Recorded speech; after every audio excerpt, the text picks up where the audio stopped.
ils disent يجوز ذلك كله. Ceci est ceci est totalement permis. D'accord. Donc il y a irtilaf sur ce sujet, Oui. mais selon Ibn Qudama al-Maqdisi, la majorité des savants Oui. va pour l'interdiction. C'est ça qu'il a dit. Oui, tout à fait. Ok, c'était juste pour que je comprenne. D'accord, merci. Non, il n'y a pas que ce sujet. Hein. En vrai, si on parle de tout, l'irtilaf, en général, de tout. Il n'y a que dans le halal ou le haram, ils sont d'accord. Hein. Ils sont mis d'accord, il y a un ijma'. Mais dans les fatawi, il y a toujours un irtilaf parce que l'école shafi'ite ou hanbalite, etc., ils sont différents dans quelques problèmes. Fatawi, je parle des fatawi. Ou l'ijtihadat, ça veut dire ils vont rajouter ou chercher dans des versets où il n'y a pas vraiment une solution, ils vont chercher pour améliorer ou trouver une solution. Mais en général, ce que j'ai dit tout à l'heure, al-waladou, il fait peut-être vous l'avez jamais entendu, ça veut dire toi, vous êtes marié, monsieur Blooper, vous êtes marié, vous partez à l'étranger, au Canada, vous allez travailler pendant 5-6 ans. Vous rentrez, vous allez trouver votre femme avec un enfant de 1 an. Et il y a votre nom. Dans la loi islamique, c'est ton enfant. Mohan, attends, je voulais juste, parce que tout à l'heure, en fait, tu m'as coupé pour parler de l'inceste, mais j'étais sur juste l'avis je voulais donner à libérer, juste pour terminer, sur le darb. Je t'ai parlé de l'avis d'Al-Qurtubi, de l'avis de Ata ibn Abi Rabah, avec le commentaire d'Ibn Arabi, et là, c'était le commentaire d'Al-Nawawi, qui dit que l'expression dans le hadith, Fadribuhunna darban ghayra mubarrih, donc frappez-les, mais d'une frappe qui n'est pas sévère, qui n'est pas pénible, qui n'est pas violente. Lui, il commente en disant ceci signifie une frappe, donc ayy darban laysa shadid wala shaq. Une frappe qui n'est ni violente ni fatigant. Ouais. Voilà, ni violente ni pénible. Il dit le barh ici signifie la difficulté. Et le darb mubarrih, donc une frappe qui est mubarrih, c'est une frappe qui est violente et pénible. Et donc justement, il ne faut pas qu'elle soit ainsi. Et c'est là qu'après Encore une fois, c'est subjectif. Après, frapper oui, son esclave, à l'époque, on disait je l'ai pas beaucoup frappé et malheureusement, on voyait l'état de certains c'est terrible, il y a des archives qui montrent voilà. Donc je pense qu'à l'époque, ne pas frapper trop fort son esclave ou ne pas l'avoir trop corrigé, je pense que lui-même l'esclave je suppose que quand il se faisait si tu frappes ton esclave alors que rien ne justifie que tu le frappes, par exemple, tu dois le libérer. T'as pas le droit de le frapper. Oui, mais d'accord. Ça je l'ai bien compris. Mais encore une fois, on n'a pas le degré, parce que malheureusement c'est subjectif. Si tu le et demandes, vu la période où c'est arrivé, le contexte dans lequel c'est arrivé et la violence de l'époque, je ne peux pas imaginer, en étant objective, je ne peux pas imaginer que ce soit la violence dont on parle aujourd'hui. Si tu demandes à ton esclave de te faire à manger et qu'il veut pas, est-ce que t'as un hadith sur ça où il te dit mais c'est bon, voilà, on met le patrimoine en avant. Moi, je connais pas un hadith qui dit si tu lui demandes de faire à manger qu'il veut pas, tu peux le frapper. Peut-être que c'est possible. Par contre, t'as un hadith qui dit s'il te fait à manger et qu'il te ramène le plat, alors donne-lui de ce plat des bouchées, 2-3 bouchées, parce que c'est lui qui a, pour le récompenser de t'avoir fait ce plat pour toi. Tu vois. Ce hadith, c'est العبد الآبق إن هرب من مولاه فهو كافر حتى يرجع لمولاه. Juste sur peut-être tout à l'heure, Kaya t'a parlé de comment ce qui est dit sur frapper l'enfant quand il ne prie pas, machin. La prière, ouais. J'étais sur l'Islam Web là, il dit, bon dans le sens, mais il est dit que lorsque l'on frappe un enfant pour l'inciter à prier, cela doit être un coup léger, non violent, qui ne déchire pas la peau, qui ne casse pas une dent, qui ne casse pas un os. Ah ouais. Les coups, donc ils font un peu la même rhétorique que... les coups doivent être portés sur les parties... attends, juste un vite fait. Les coups doivent être portés sur les parties comme le dos ou les épaules, mais pas au visage. Il est interdit de frapper au visage, conformément au hadith du prophète. Le nombre de coups ne doit pas dépasser 10. Et cela doit être fait dans un but éducatif et disciplinaire. Il ne faut pas que cela donne l'impression de punir excessivement sauf en cas de nécessité pour montrer l'importance de la prière ou si la négligence Obligé. Bon, bah ça va. Alors, William, bonsoir William. J'ai une question, une autre type de question. J'ai vu le cas d'une fille qui a raconté son histoire et qui voulait se marier avec un jeune homme. Enfin, c'est une jeune femme qui a 20 ans et dont les parents sont divorcés, musulmans, mais le père est absent. Si le gars, il a totalement disparu, mais il est vivant, ok? Et elle veut se marier avec ce jeune homme. Dans ce cas-là, qui va lui donner la main en sachant que son père est vivant, mais il est absent?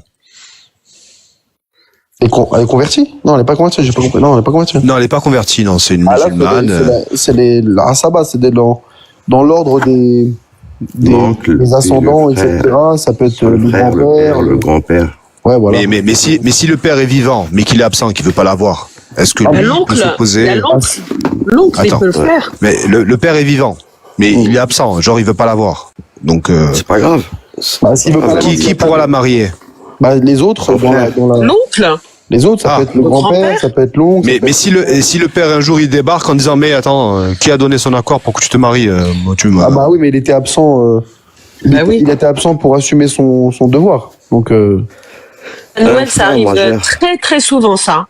Très souvent. Quand une Donc jeune du coup, fille si le père est vivant, mais qu'il est absent, qu'il ne veut plus voir sa fille, ça sera le grand-père ou l'oncle ou le frère qui pourra marier cette fille. Mais c'est très commun moi, cette histoire dans Et le Maghreb, le père ne pourra pas s'opposer après? Non, le fait de dire que le père peut s'opposer normalement, ça c'est chez les Hanafites qui le père peut s'opposer. Mais chez les autres, si ça a été fait réglementairement, il peut pas s'opposer. Non, après, elle est mariée. On en a beaucoup comme ça, Baba Noël. Hein. Et si par exemple elle n'a pas d'oncle, elle n'a pas de grand-père, elle n'a pas de frère, ça sera qui? Ça sera l'imam pour la marier? De sa famille. Ah, le juge, d'accord.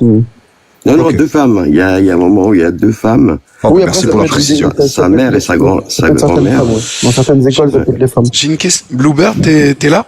Je suis là, j'écoute. Alors je pensais à un truc.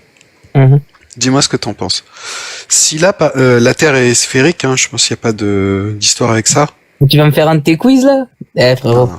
Non, t'inquiète. En plus, tu sais que je te kiffe, donc je vais dans la légèreté. Dis-moi tout. Donc la prière, donc on est censé prier en direction de la Mecque. Absolument. Qu'est-ce qui se passe d'ailleurs, parenthèse, qu'est-ce qui se passe si on prie pas en direction de la Mecque? Qu'est-ce qui se passe, c'est-à-dire juridiquement? Est-ce que la prière est prise en compte ou ce genre de truc? Ça, c'est une vraie question, j'ai pas la réponse. Si c'est fait intense. Ouais, tu peux prier sur 180 degrés. Ouais, c'est ça. Sur 180 degrés, et si c'est fait intentionnellement ou pas aussi. Okay. Ouais, alors, donc la Terre est sphérique et là, tu te retrouves à voyager au Mexique. Donc, c'est l'un des points sur Terre qui est le plus à l'opposé de la planète. Oui. Ok. Le point sur Terre qui est le plus à l'opposé de la planète? De la planète par rapport à la Mecque, pardon, j'ai pas précisé. Ah oui, d'accord, donc c'est le symétrique de la Mecque. D'accord. Ouais, c'est à l'opposé. C'est-à-dire, si tu vas parfaitement à l'opposé, t'es dans l'océan. Donc, j'imagine que tu iras pas voyager à cet endroit. Donc, je prends le Mexique. Par rapport à l'équateur. Par rapport à la Mecque, donc c'est l'un des points les plus opposés sur la planète. Ouais. Ah ouais. Si tu prends la question de prier en direction de la Mecque au sérieux, est-ce que tu vas prier en direction du sol ou est-ce que tu vas prier justement comme si la Terre était plate, comme si c'était sur une carte avec la boussole ou avec une appli qui te permet de faire ça? Ah non, mais attends. Tu mets ta boussole. Si elle te dit que si tu vas tout droit, la Mecque est par là, bah tu pries dans cette direction. J'ai pas compris le problème. Bah par exemple, imagine la Lune.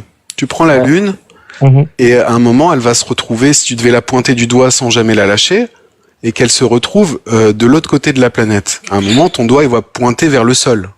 Ah d'accord, j'ai compris ce que tu veux dire. C'est que vu que la Terre est sphérique, si tu veux prier vraiment en direction de la Mecque, bah c'est comme si tu traversais la planète. Donc c'est vers le sol. Ah ouais, j'ai compris. Et bah non, mais la planète est sphérique. Donc en fait, comment te dire ça? Tu pries, un vol d'oiseau quoi, une ligne droite. Comment te dire? Tu marches, admettons, regarde, tu vois toi quand tu marches tout droit, Ouais, mais la prière, elle marche pas, tu vois. C'est-à-dire, si la non, elle prière, monte pas au ciel. elle, Non, mais voilà, combien de Elle temps part t'as à mis 3 pour mètres de la réfléchir terre. à cette Elle reste question, sur en 3 fait? mètres. j'ai mis 5 minutes. C'était Non, mais- avant-hier. Je te promets. Non, la Qabla, Non, c'est vrai. pas y aller en haut. Justement, je me dis, on prie Elle en se lève direction de la Mecque, et à un Donc, moment, toi, tu on part voudrais du qu'on principe prie en direction du noyau de la Terre. en direction de la Mecque. Du noyau, donc. Non, non. Bah, Non, disons que direction de déjà à vos vol yeux. d'oiseau, si déjà on prend à vol d'oiseau, il y a quand même les montagnes et tout. Donc je me dis, ok, la prière, elle passe par-dessus les montagnes, elle redescend, elle fait le truc. Donc déjà, ça me pose problème. Mais Non, en c'est réalité, pas si ça. je devais prier Non, en c'est- direction de la Mecque, et que je suis au Mexique, bah je me dirais que la direction de la Mecque, c'est plutôt sous mes pieds. Non mais frérot, en fait là tu essayes de rendre compliqué un truc simple. L'islam c'est une religion simple. C'est-à-dire que si tu marches tout droit, t'arrives à la Mecque, c'est la direction de la Qibla, c'est par là. Oui, d'accord. Mais la prière, elle est pas là à marcher, tu vois. Mais non, mais c'est quoi la Qibla? La Qibla c'est quoi? La Qibla c'est pas un point fixe, c'est une direction. C'est la destination, ouais. Tu comprends? C'est la destination de la direction en fait. Donc si En vrai, c'est comme s'il y a rien. Il y a rien. Il y a pas de montagne, il y a pas de mer, il y a Voilà. rien. Par exemple, vous faites 2 mètres, vous regardez en face de vous et vous faites le tour. Mais en vrai, Mohamed, il sait pas qu'elle est sphérique. Hein. Pour lui, elle est plate. Il pense que vous regardez tout droit et c'est la Qibla. Voilà. Sur 2 mètres de hauteur, dans toutes les sens, c'est la Qibla. Non, en vrai, je me suis juste demandé si j'étais musulman et que je me retrouve justement dans un pays qui est éloigné et que je devais prier en direction de la Mecque. Est-ce que justement mais je petite prierais question, frérot. bêtement en direction de la Mecque ou est-ce que je prendrais en compte que la Terre est sphérique et dans ce cas la direction de la Mecque est plutôt sous mes pieds? Je me Mais suis vraiment dit ça. comment tu veux prier vers le sol? Bah justement, c'est bien ce qui m'a posé problème dans ce truc-là. Mais petite Elle question, traverse en vrai Kaya frérot, en vrai. T'aimes bien te casser la tête. Évidemment. Mais ça, C'est ça, c'est un peu logique, ça, ouais. ça s'est fait automatiquement. Hein. Je te cache pas, j'ai pas trop forcé sur ce coup-là. Non, je comprends. Mais ouais, non, Je suis là, torturé. Je suis torturé. Après. tu rends compliqué un truc qui est simple à la base, c'est-à-dire, c'est si tu vas tout droit, t'arrives à la Mecque. En gros, imagine que y a pas de montagne, y a pas de lac, comment dire, c'est un terrain vague. Ok? C'est infini, pardon. Ok? Si tu vas tout droit, admettons que si tu vas tout droit, t'arrives à la Mecque, bah c'est que la direction c'est par là, c'est tout. C'est ça que ça veut dire la Qibla. Mais en fait, tu peux y aller. Ah, mais pour le coup, tu peux y aller de droite et de gauche, vu que t'es en plein milieu. Enfin, t'es à l'opposé. Tu vois ou Bah pas? là, Mais tu peux si prier je vais sur 180 parfaitement, degrés en fait. Tu peux prier sur oui, 180 degrés. ok. Si elle est sphérique, franchement, la Qibla, elle part. Hein. Là, ce qu'il a dit, il a raison. Faut qu'elle soit plate. Faut qu'elle soit plate que on va prier vers la même destination. Ah, t'as Si elle est compris mon sphérique, problème. ouais, si elle est sphérique, franchement, la Qibla, elle a aucun sens. C'est ça. Et le pire, c'est même elle est plate. Le Kaaba, elle a été démolie plusieurs fois. Elle a été avancée, reculée et modifiée plusieurs fois. Ils l'ont rebâtie, je crois, 4 fois. De quoi tu parles? La Kaaba. La Kaaba 3 fois, je crois. La Kaaba, alors en fait, il y a irtilaf, il y a plusieurs, il y a divergences. Il y en a un qui dit, le premier avis il dit qu'elle a été construite par Adam. Ensuite, soit il y a 2 avis, soit elle est montée au ciel, soit le déluge l'a détruite. Soit le déluge l'a détruit. Et donc, après le déluge, c'est Ibrahim et son fils, alayhimus salam, qui l'ont construit. Non, ça c'est déjà. Il y a un livre, il s'appelle Les Arabes avant l'Islam de Jawad Ali. Si vous connaissez William, si vous connaissez, c'est un très bon livre. Les Kaaba, il y en a 24 dans le Moyen-Orient. Il y en a 24.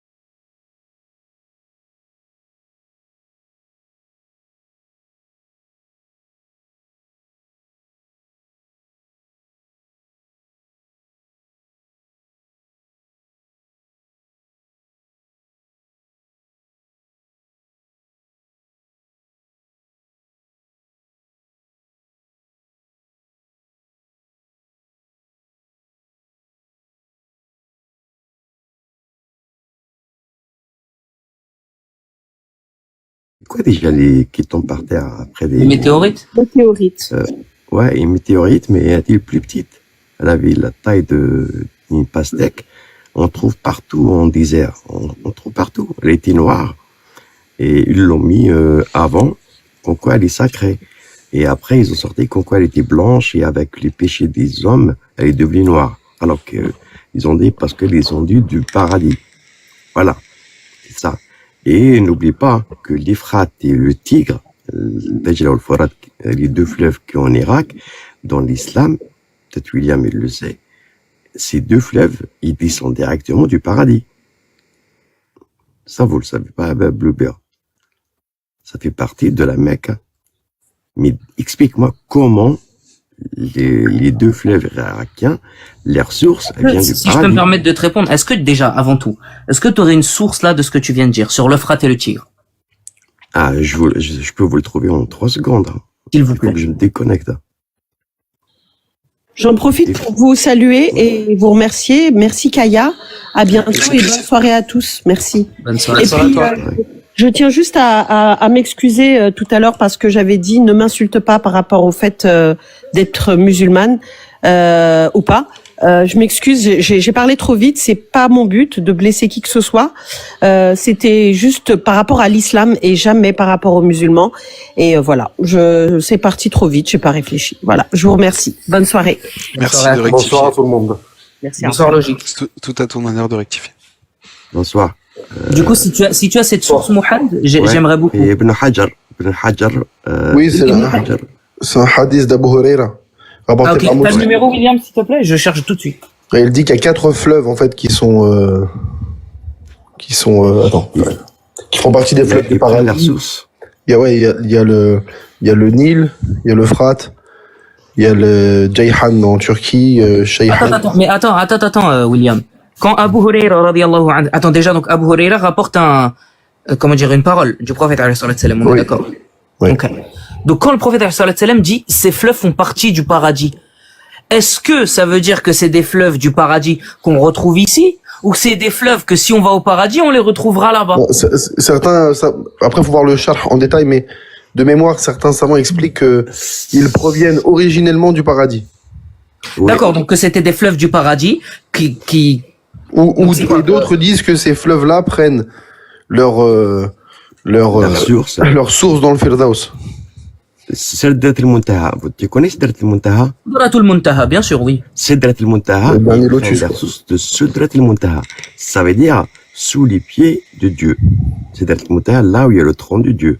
On trouve des hadith ibn Hajar, on le trouve في النووي. Ou hadith متفق عليه, ça veut dire il est vraiment, comment vous dites, authentique et tout le monde est d'accord pour ça. Mais regarde, tu sais quoi? Mais tu sais quoi, regarde. Supposons que t'aies raison, ok? Ouais. Bon, mais je te fais confiance, y a pas de souci. Très bien, ils ont dit ça prend la source de Sidratul Muntaha. Comment? Je vais te donner le numéro. Attends. Ouais, tranquille, William, je Mais sais que t'es tu honnête. vas tu vas trouver une solution, juste une image ou peut-être on va les retrouver ailleurs. Mais en vrai, Non, mais ce que je veux te dire, regarde, Mohamed, s'il te plaît. Regarde. Supposons que t'aies raison, ok? Rationnellement, c'est ouf. C'est pas ouf, c'est rationnellement impossible. Très bien. Est-ce qu'avec ça, tu veux démontrer, du coup, que toute parole qui met en avant quelque chose de rationnellement impossible est fausse? Qu'est-ce que tu essayes de démontrer en disant ça? ben ça c'est premièrement, c'est de la géographie. C'est une faute grave. Historiquement. Non. La géographie s'inscrit dans une la forme de connaissance. rationalité. Dans la connaissance, elle est grave. Dans la science, c'est plus grave. Et le pire que tout ça, je vous donne juste un exemple. Moi c'est un qui m'a fait rire. Il parle tout à l'heure Ibn Abbas. Tu connais c'est quoi qui Ibn Abbas? Ibn Abbas, Hibr al-Umm. Ça veut dire, Ibn Abbas, c'est le plus grand exégète. C'est le cousin ou le neveu du prophète, sallallahu alayhi wa sallam. Je crois que c'est le cousin. non, son oncle. C'est ce qu'il dit sur, Ibn Abbas? Noun, wal qalam wa ma Noun, wal qalami wa ma yasturun, oui. Noun, la baleine, etc. Il y a pas de souci. Ça, y a pas de souci. Ça te dérange pas, ça?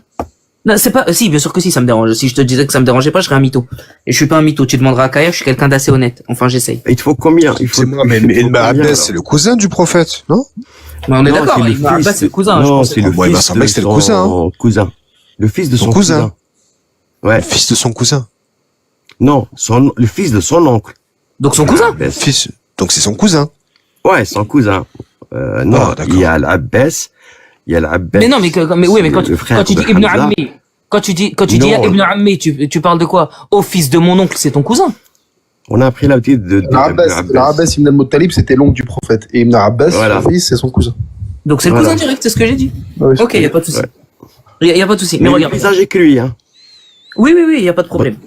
Mais Et regarde, ouais. regarde. Supposons qu'il y a Ibn Abbas, baleine, etc. Moi, j'ai du mal avec la baleine. Je t'avoue que j'ai du mal. Il y a beaucoup de mal, même. Mais regarde, Et supposons... Pigasse. Comment?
Par exemple, je sais pas, en Chine ou en Japon ou Parce qu'ils en ou parlent en pas. Amazonie. En fait, tu peux pas à partir de ce Parce hadith qu'ils en dire que parlent les pas. autres n'ont pas. Il n'entend Parce pas, qu'ils je crois. savent pas. Parce qu'ils Ils n'en savent parlent pas. Allah ne les connaît pas. Voilà. Non, mais ça, il faut le démontrer justement. Il y a rien dans le hadith qui marque ça. Ah, ils parlent des pandas. Ils ont parlé des pingouins. Ils ont parlent parlé des du- pingouins, des pandas, des koalas. Non, parce que non. Mais voilà, en c'était quoi pas- parler de ça, ça implique je comprends pas en fait. Moi, Non, mais il nous prend, non, mais Dans le il nous Coran. troll, le mec, je crois qu'il nous troll, le gars. Non, mais vas-y, Non, Mais, écoute, ah, Mohamed, non, je te juste, jure, tu c'est gaspilles ta raisonnement. salive avec lui, hein. Moi, la vérité, je coupe mon micro. Tu gaspilles ta salive avec lui. Hein. Mais Baba Faut pas Noël, lui parler, hein. qu'est-ce qui t'arrive? Ouais. Non, mais je te Ah, jure, non, Bluebird mais est- attends, non, le mec, Bluebird il est fait le cool. Brahim. T'as vu, Zarma, il a pas compris. Non, mais qu'est-ce qui prouve que ça, Ouais. gna, gna, gna. Ah, vas-y. Ah, c'est pas Bluebird, c'est logique, ah, d'accord. Un troller. Non, Bluebird, il est cool.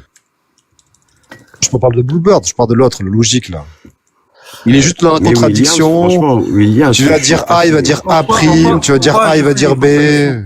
Non, en quoi je fais une contradiction, dis-moi. À la Walou. Chauffe le hate. Regarde le mur. Mais comment, ah, Eh bah, referme pourquoi il ton parle pas Mais de panda juste pour te répondre, attends, vite fait logique. Juste pour te répondre, Mohamed. T'as dit pourquoi ça parle de la même chose qu'il y a dans le judaïsme, etc., etc. Pourquoi il Il parle de parle la même de chose? chose. C'est souvent la même chose. Regarde. Très bien. Très bien, mais regarde, Tu pourquoi? verras, les Pourquoi fleuves, tu peux les trouver dans le Torah, dans le Torah. Oui, il y a pas de dans souci. l'évangile. Pourquoi justement ça parle de ces mêmes choses-là? Allah dit Parce quoi que dans le c'est- Coran? Allah dit quoi dans le Coran? Suratul Imran, ayah 3. نزل عليك الكتاب بالحق مصدقا لمن بين يديه وأنزل التوراة والإنجيل. Tu es arabophone, est-ce que tu peux traduire s'il te plaît? Ouais, et ça veut dire il a écrit le livre. Ça ressemble aux autres livres. نزل عليك الكتاب. Il a fait descendre le livre sur toi. Ouais. Ok, donc là j'ai la traduction. Il a fait descendre sur toi le livre avec la vérité. نزل عليك الكتاب بالحق, confirmant les livres descendus avant lui. Qui sont les livres descendus avant lui? Sont la Ça Torah. veut dire, c'est vrai, ليثبت أن التوراة والإنجيل كتب من قبله. Ça, c'est معروف. Mais le problème, c'est que vous dites, il dit la même chose qu'il dit dans la Torah. Il y a un exceptionnel. Non, il dit pas la même chose. Hein. Il dit pas la même chose. J'ai dit, tu as dit, il y a des choses qui sont dans la Torah qui se retrouvent dans le Coran. Oui. Ah ben, en vrai, Ça vient pour confirmer, c'est logique. Juste une question, juste une chose. L'évangile et la Torah, mais yunzilu.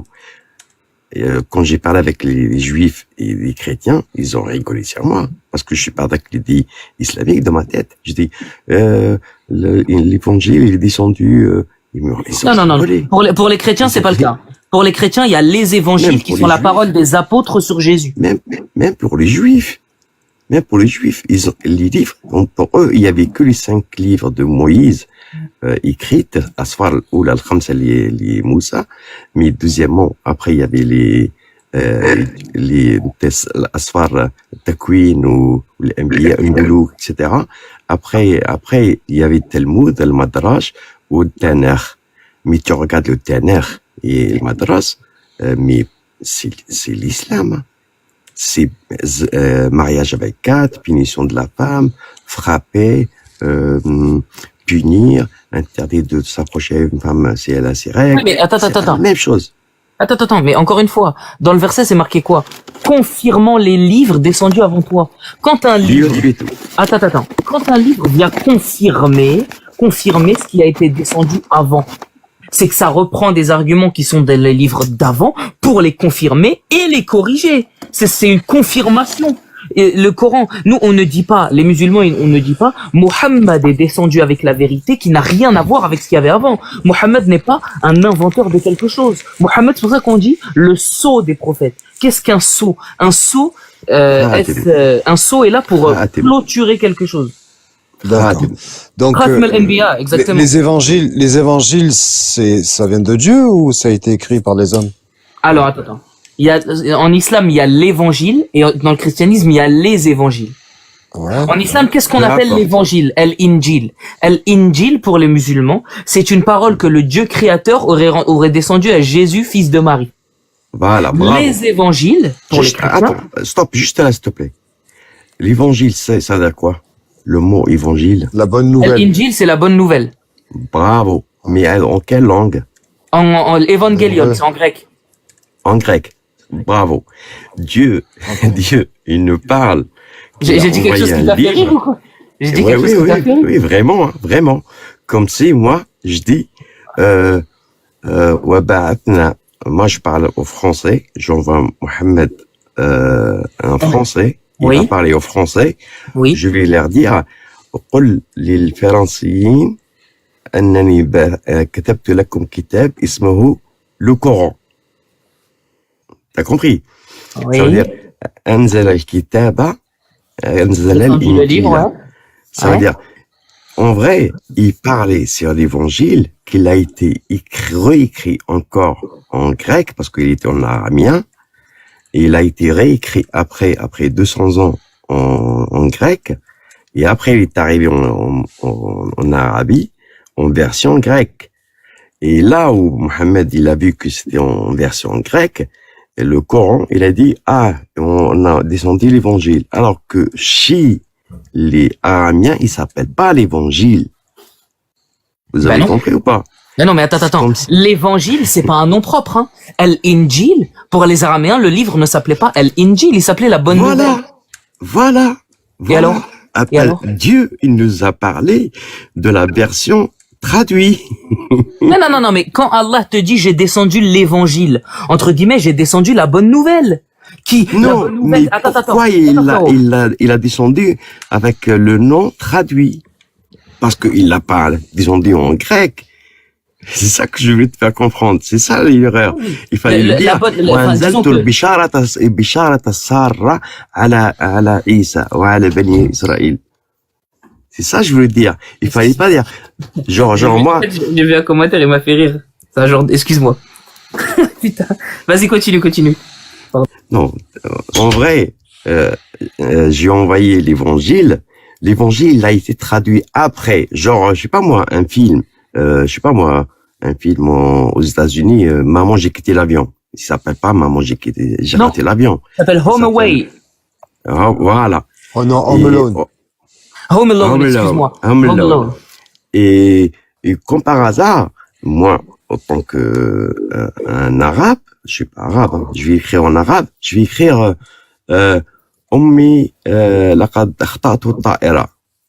ونقول لهم هذه هي الحقيقة. Oui, tu veux dire pourquoi c'est la version traduite qui apparaît dans le Coran? Pourquoi c'est le nom en version traduite qui apparaît dans le Coran? Voilà. Enfin, t'as compris. Ah non, j'ai compris depuis le début. C'est que, vu que le livre ne s'appelait pas l'évangile à la base, pourquoi Allah parle de l'évangile dans le Coran? Parce qu'ils savaient pas. Mohammed, ils savaient pas que c'est quoi l'évangile. Très bien. Ils savaient pas. Si maintenant, écoute-moi bien.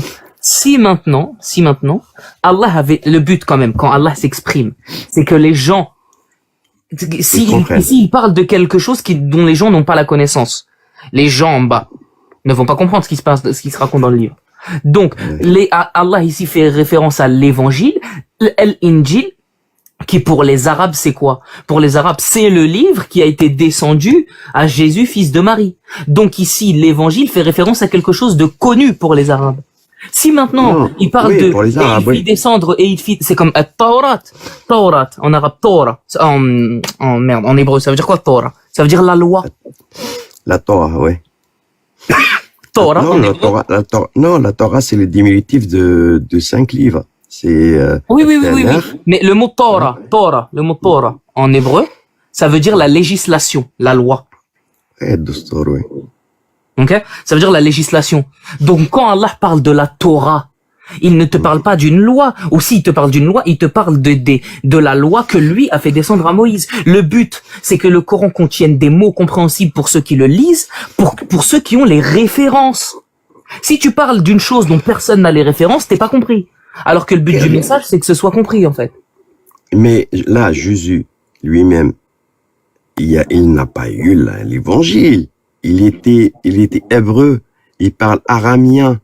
Et après, c'était une version grecque. Parce que c'est les Byzantins qui l'ont pris. C'est la version grecque. La version grecque, elle est arrivée en Arabie Félix. Et ils ont entendu parler de l'évangile. Après, ça commence à devenir des chrétiens, etc. Et là, Mohammed, il a parlé d'évangile, mais il savait pas que les Araméens, ils connaissaient pas c'est quoi l'évangile. C'est le problème. Les apôtres, ils parlaient pas grec, ils écrivaient pas en grec. C'est le problème. D'accord. C'est que je voulais dire, il peut pas dire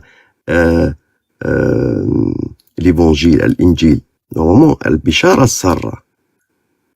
Là, je vais dire, ouais, c'est une version. Moi, je pense que c'est une traduction canadienne. Je sais pas moi.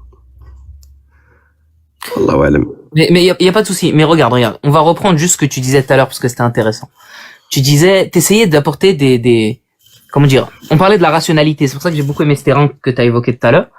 Tu disais le fleuve du Nil et de l'Euphrate qui tient sa source dans Sidratul Muntaha, etc. Oui. Ok? Ma question que je t'ai posée, elle était très simple. William nous a donné le Sharh du Muslim de 1839 tout à l'heure.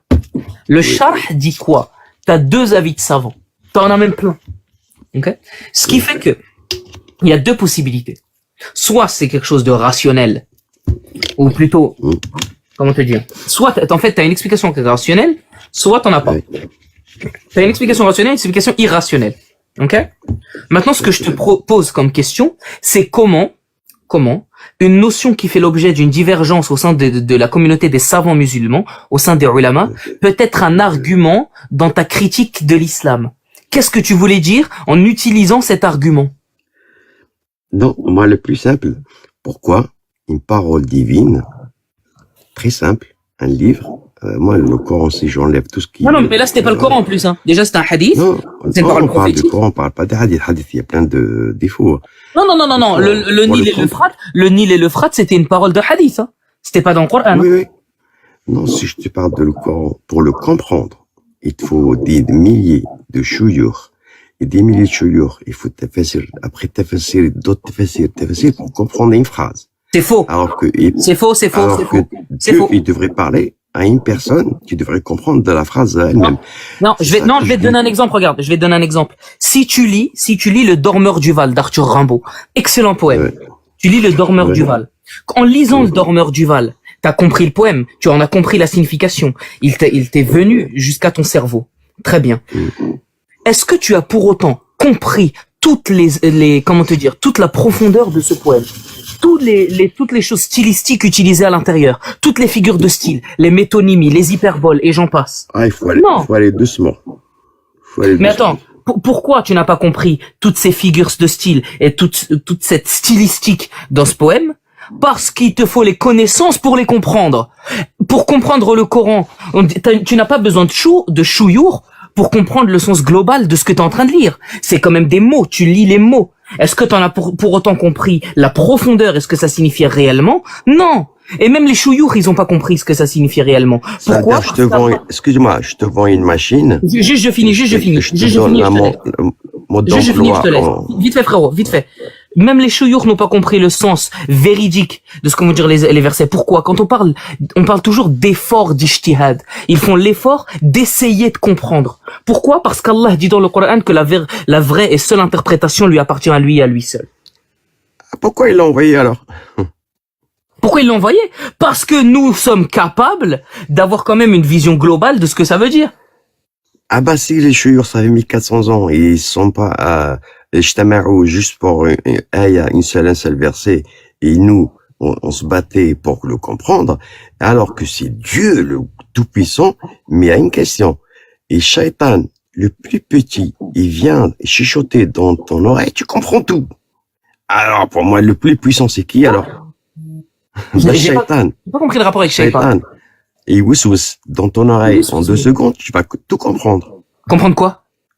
Bah, ce qu'il va te dire. Oui.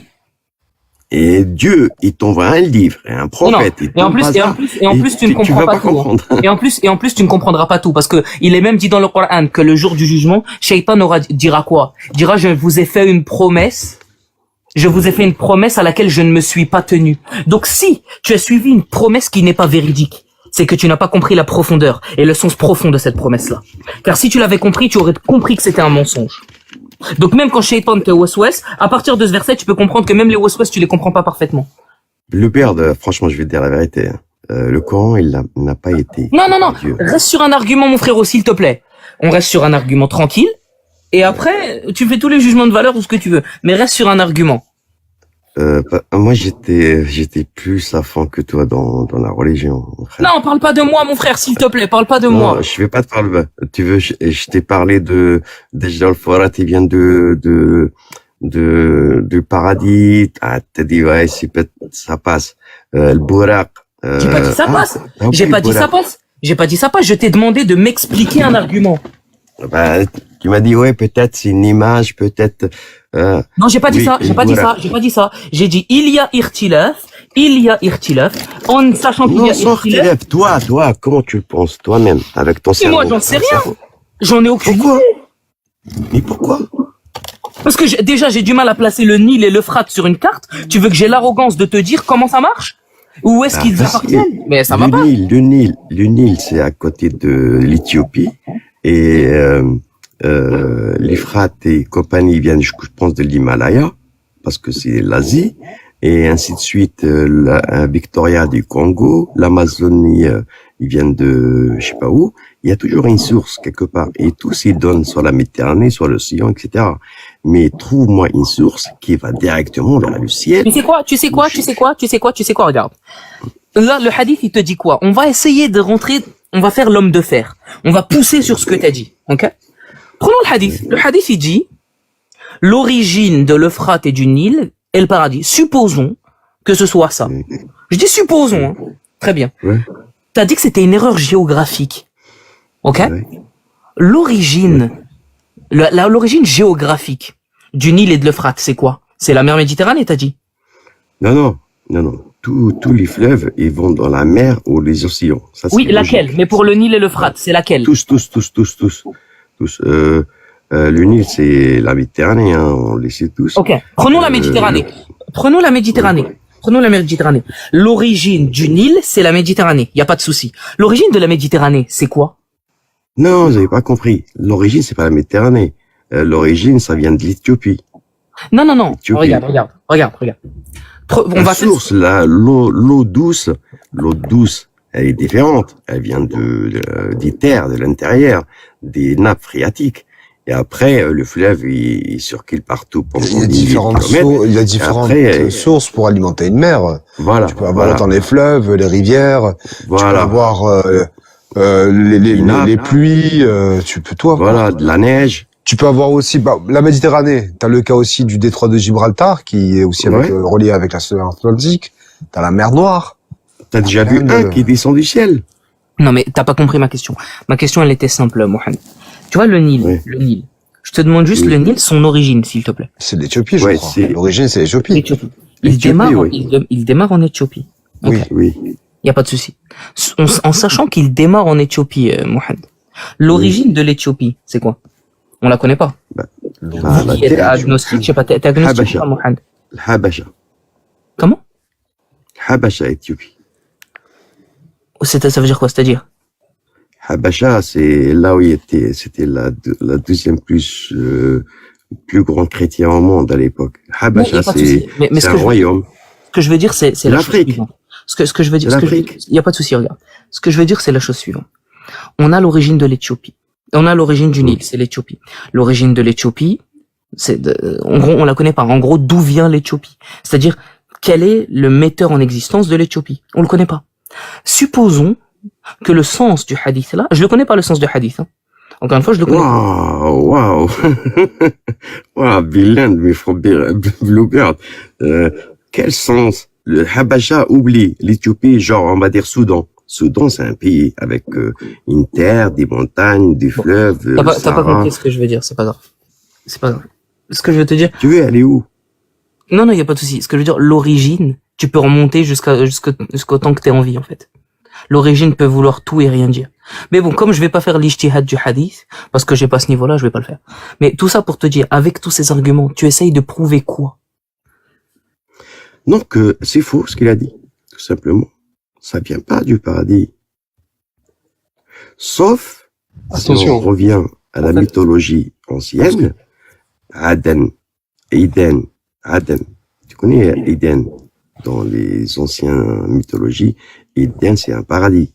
Et Aden, on est d'accord. Le jardin d'Éden. Jardin d'Éden. Ouais, jardin d'Éden. Aden, c'était le Yémen. Et c'est vrai, le Yémen, il prend les sources, ils viennent du Yémen. Là où il y avait les barrages de la reine de Saba. Là, on rentre dans la mythologie ancienne. La reine de Saba, l'Irak de l'autre côté, les Gilgamesh. Mais je vais te poser une question. Tu vois, prends n'importe quelle mythologie ancienne. N'importe laquelle. Pour toi, est-il possible, prends une mythologie X. N'importe laquelle. Ok? Oui. Est-il possible pour toi que cette mythologie contienne une partie, même infime, de vérité? De vérité? Ouais. Je pense que oui, t'as raison. D'un côté, il y a quelque chose d'exceptionnel dans l'une. Non, mais ce que je veux dire, t'as une mythologie qui dit quelque chose. T'as une mythologie qui dit quelque chose. Elle dit tout plein de trucs. Est-ce possible qu'il y ait une part de vérité dans tout ce que dit une mythologie? La vérité, ce que j'ai appris dans les mythologies, hein. J'ai étudié un peu la mythologie grecque, romaine, et un peu babylonienne, et l'Égypte ancienne. J'ai remarqué une chose, que ils ont tous 12 dieux, 12. Je sais pas pourquoi. Sur la montagne de l'Atlante. T'as pas compris ma question, frérot. T'as pas compris ma question. Oui, je sais. Ils sont d'accord pour ça. Je sais qu'il y a une vérité quelque part. Ça doit être touché à quelque chose. Très bien. Donc Tu pourquoi parles tu de as utilisé créateur ou... Donc pourquoi Oui, tu ils ont as tous. essayé de décrédibiliser mes arguments en disant mais là on rentre dans la mythologie. Si la mythologie peut contenir une vérité, pourquoi le fait Ouais. d'entrer dans la mythologie est forcément quelque chose de décrédibilisant? Je comprends pas. Ce que je suis en train de dire, que j'ai remarqué qu'il y a toujours 12 dieux, et parmi les 12, le panthéon des 12, il y a toujours un dieu. C'est le plus puissant. Et ainsi de suite. On le retrouve chez les Romains avec Poséidon, Zeus chez les Grecs, on le retrouve dans les pharaons, Égypte de patrie, et voilà. Mais ainsi de suite. Et moi, ce que j'ai remarqué, que ces anges-là, ces dieux-là, qu'ils étaient avec les dieux dans les anciennes mythologies, ils sont devenus des anges. Par exemple, il y avait un dieu de tonnerre, et il est devenu le dieu de tonnerre et du vent l'ange de tonnerre dans l'islam. Dieu d'Hymer, de l'autre côté, il est devenu dieu Oui, des... mais quelle est la différence? Mais quelle est la différence? Parce que là, tu omets de dire quelque chose de très important. Dans toutes ces mythologies, donc que toi tu as mis en avant là, chaque dieu a une volonté propre par rapport au domaine qui lui est assigné. Si le dieu du tonnerre décide quelque chose par rapport à dieu du tonnerre, par rapport au tonnerre, cette chose est. Parce qu'il est le dieu du tonnerre. En islam, tu ne peux pas, c'est une fausse analogie que tu viens de faire. Et je vais te dire pourquoi. Parce qu'en islam, ces anges-là, les anges du tonnerre, de les montagnes, de ce que tu veux, leur volonté propre n'existe pas. Leur volonté dépend de celle du Tout-Puissant. Ils ne font rien par eux-mêmes. Ils font tout bi-idhnillah. Voilà, bravo. Donc, attends. Bravo. Donc, Ouais, je te comprends, c'est vrai, t'as raison. ils veulent Parce faire que c'est vrai. quelque chose. Les autres dieux, ils avaient besoin de grands Zeus ou de grands Poséidon pour réagir. C'est vrai. Allah, les anges, ils peuvent pas. Mais il y a une chose. Comment ils s'appellent les anges dans l'islam? Al-Malaika. Tu parles de quoi? Non, leur nom. Ah, Michael, Jibril, Michael, Azraïl, Michael, Azraël, et Israfil, Raphaël. Israfil. Pourquoi il y a toujours il à la fin? Ah, je ne sais pas. Comme Ismaël, Nathaël, Raphaël, Israël. Oui, non, mais Ismaïl, c'est un prophète, c'est pas un ange. Oui, non, mais c'est un nom hébreu. Ismaël. Oui.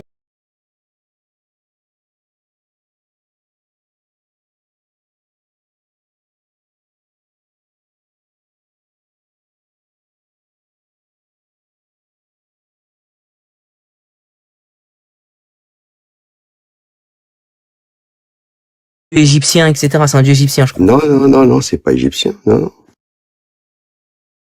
Demain, on va se parler, Hubert, s'il te plaît.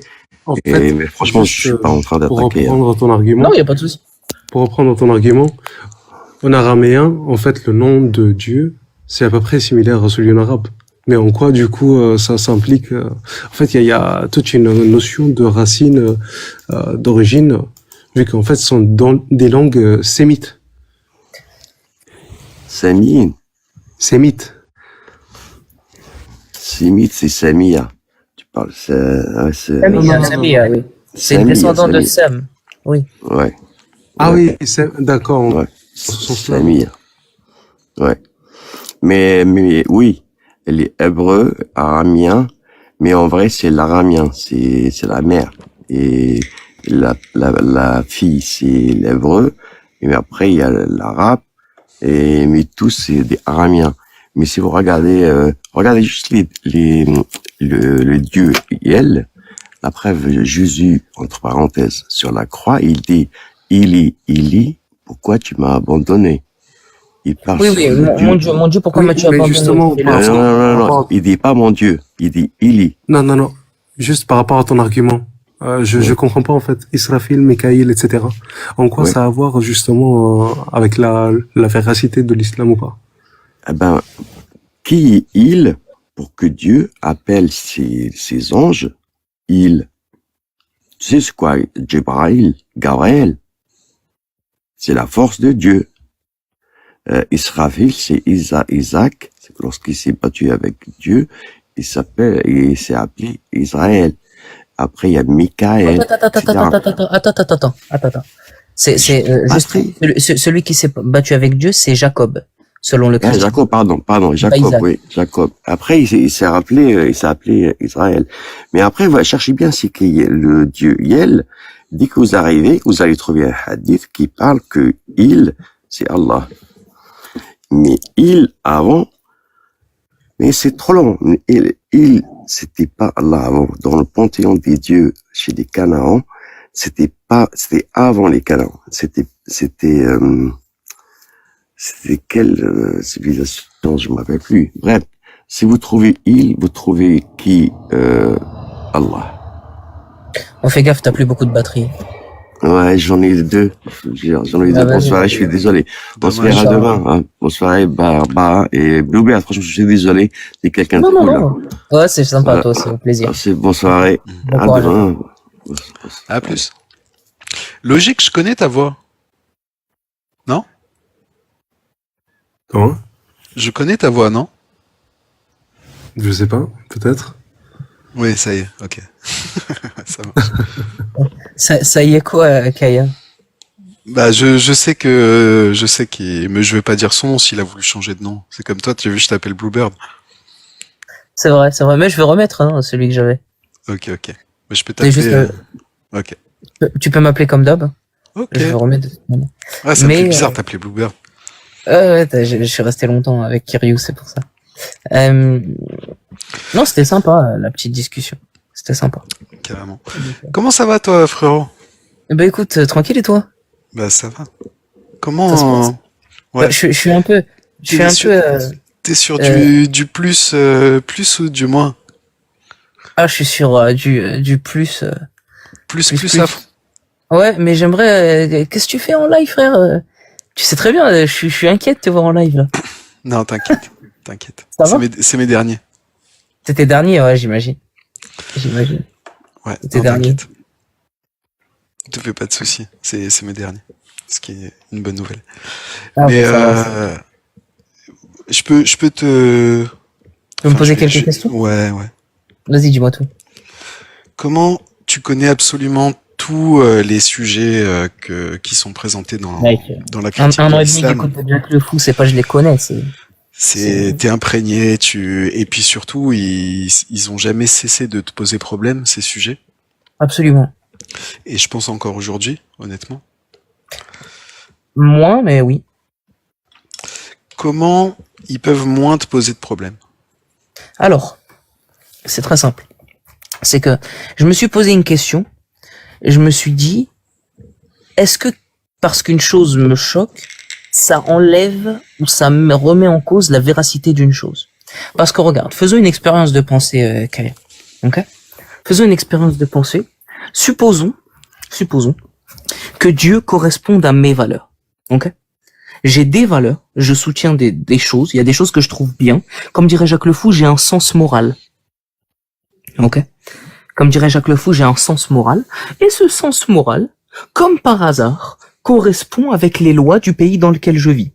Le pays dans lequel je vis me dit l'esclavage c'est mal. Mon sens moral à moi me dit l'esclavage c'est mal. Ok? Comme dirait encore une fois Jacques le Fou, c'est une coïncidence que mon sens moral corresponde à la réalité des lois. Maintenant, supposons qu'on fasse correspondre Dieu à mon sens moral. Dans 2000 ans, le sens moral des gens aura...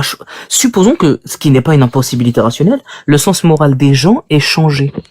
Vu que j'ai fait correspondre Dieu avec mon sens moral à moi de 2025, ben Dieu ne correspondra plus au sens moral des gens dans 2000 ans. J'ai compris ton argument.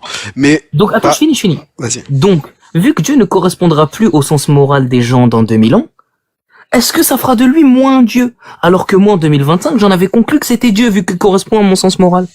Non.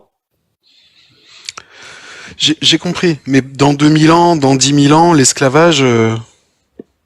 Non. ça- Attends, là, je t'ai pas donné un cas particulier, je t'ai donné un truc général. Ouais, je je t'ai parlé sais, de je sens sais. moral. Est-ce que Oui, si mais Dieu, là- dans 2000 ans, regarde ma question, Dieu dans 2000 ans, s'il ne correspond pas au sens moral des gens dans 2000 ans, mais qu'il a correspondu au mien en 2025, est-ce que ça fera de lui moins un Dieu ou pas? Non, bien sûr. Bien sûr. Très bien. Donc pourquoi ce que tu acceptes pour ceux dans 2000 ans, tu l'acceptes pas aujourd'hui. Aujourd'hui, tu dis, vu que Dieu ne correspond pas à mon sens moral, ça fait de lui moins un Dieu. Pourtant, ce sera la même chose pour ceux dans 2000 ans. Oui, enfin. Du coup, t'as préféré débrancher ton sens moral parce que tu as trouvé une logique quand même qui tient la route. Non, je me suis dit, est-ce que parce que Dieu ne correspond pas à mon sens moral, est-ce que ça fait de lui Dieu ou pas? Et j'ai essayé de faire le lien entre mon sens moral et les qualités de divinité. Ce que j'ai pas réussi à faire. Pour l'instant. Dieu n'est pas bon. Mais du coup, Ah non. Vas-y, Parce que du coup, tu peux faire le même raisonnement avec n'importe quoi. Non, c'est pas ça. Être bon correspond à mon sens moral. Ce qui est être bon pour Dieu n'est pas forcément être bon pour moi. oui, mais comment t'as déterminé que c'était Allah et pas Brahma ou Ahura Mazda pour rester dans du monothéisme? Très bien. Très bien. Donc déjà, là, on passe la phase de si ça me choque, c'est que ça on s'en fout. À part Si dire ça te choque, c'est que c'est pas Dieu. Ça, enfin, là, je sais pas. À toi, t'es d'accord avec ça, Attends. Si c'est pas Dieu, c'est le principe de la bouteille d'eau où dedans tu mets du cyanure. Une goutte de cyanure. Est-ce que pour autant la bouteille d'eau tu vas la boire? Non, je la bois pas. Je connais. Y a pas de souci. C'est pas ça la question. C'est pas ça, regarde. Est-ce que parce que Dieu met en place une loi qui te choque, ça fait de lui pas Dieu forcément? Bah pour moi, oui, ça fait pas Dieu. Peux-tu le démontrer, s'il te plaît? Peux-tu le démontrer? Si ce n'est pas l'essence morale, si tu prends sous le sens moral, s'il ne correspond pas à mon sens moral, ce n'est pas Dieu. Fin de l'histoire. Super. Dieu est défini d'une certaine manière et il n'est pas défini dans mon paradigme. Très bien. Très bien. Dieu, tu définis Dieu comme correspondant à ton sens moral. Eh ben, nous, musulmans sunnites, on définit pas Dieu comme correspondant à notre sens moral. Donc, ce que toi, tu considères ne pas être Dieu, je suis d'accord avec toi. Ce qui correspond à ton sens moral n'est pas Dieu. Non, mais le sens moral dans une religion est fait par le dogme, pas par Donc, Dieu. est-ce que pour toi, on a tous le même sens moral? Ah bah, si t'as un dogme, oui. T'es obligé de suivre le dogme. Non. Est-ce que pour toi, tous les êtres humains ont le même sens moral? Selon les civilisations, ça peut différer. Aujourd'hui, en 2025. Prends selon les civilisations, la morale peut varier, oui. Même d'une personne à une autre, oui, y a pas de souci. Ouais. C'est subjectif. Regarde Kaya, du coup, si on prend deux êtres humains aujourd'hui en 2025... Non mais j'ai compris, frérot. J'ai vraiment compris. Dis le contraire. Non mais il y a pas de souci. Je te promets, j'ai compris ton argument. Mais du coup, comment t'as fait pour éliminer les 4000 religions et prioriser celle d'Allah? Ouais. Ah super. Alors on arrive. Pourquoi l'islam? Ouais. Pourquoi l'islam? En fait, moi, je me retrouve très bien dans la question parce que c'est pas du tout pour des questions morales que j'ai quitté l'islam. C'est parce que j'avais adhéré pour des mauvaises raisons, croyant qu'il y avait des preuves et me rendant compte que c'était une farce. Mais c'est pas du tout l'aspect moral. Donc la vraie question, je pense, enfin en tout cas celle qui me paraît la plus importante, c'est celle que vient de te poser Kaya. Pourquoi l'islam mais pas autre chose? Ok, là-dessus on est d'accord. Donc on enlève tout l'aspect moral du débat. Ouais. Oui, parce que c'est subjectif tout ça, donc bon, c'est pas... Nickel. Jusque là on est d'accord. Attends, est-ce que Logique, t'es là ou pas? Ouais. Kaya, tu sais quoi? Je sais que Logique est bon sur le pourquoi l'islam parce que j'en ai déjà discuté avec lui, je le connais. Tu veux donner... T'es dispo ou pas, Logique? Tu peux parler? Oui. Même si parfois je... Vas-y, je vais le laisser si je vois... Parce que je sais qu'il connaît très bien les arguments et parce que je l'ai fait avec lui, en fait. On a réfléchi ensemble. Logique? On admet le dieu... On admet le dieu créateur, déiste et tout. Hein. On recommence pas le... Non, vas-y. Donc pourquoi l'islam? Vas-y, Logique.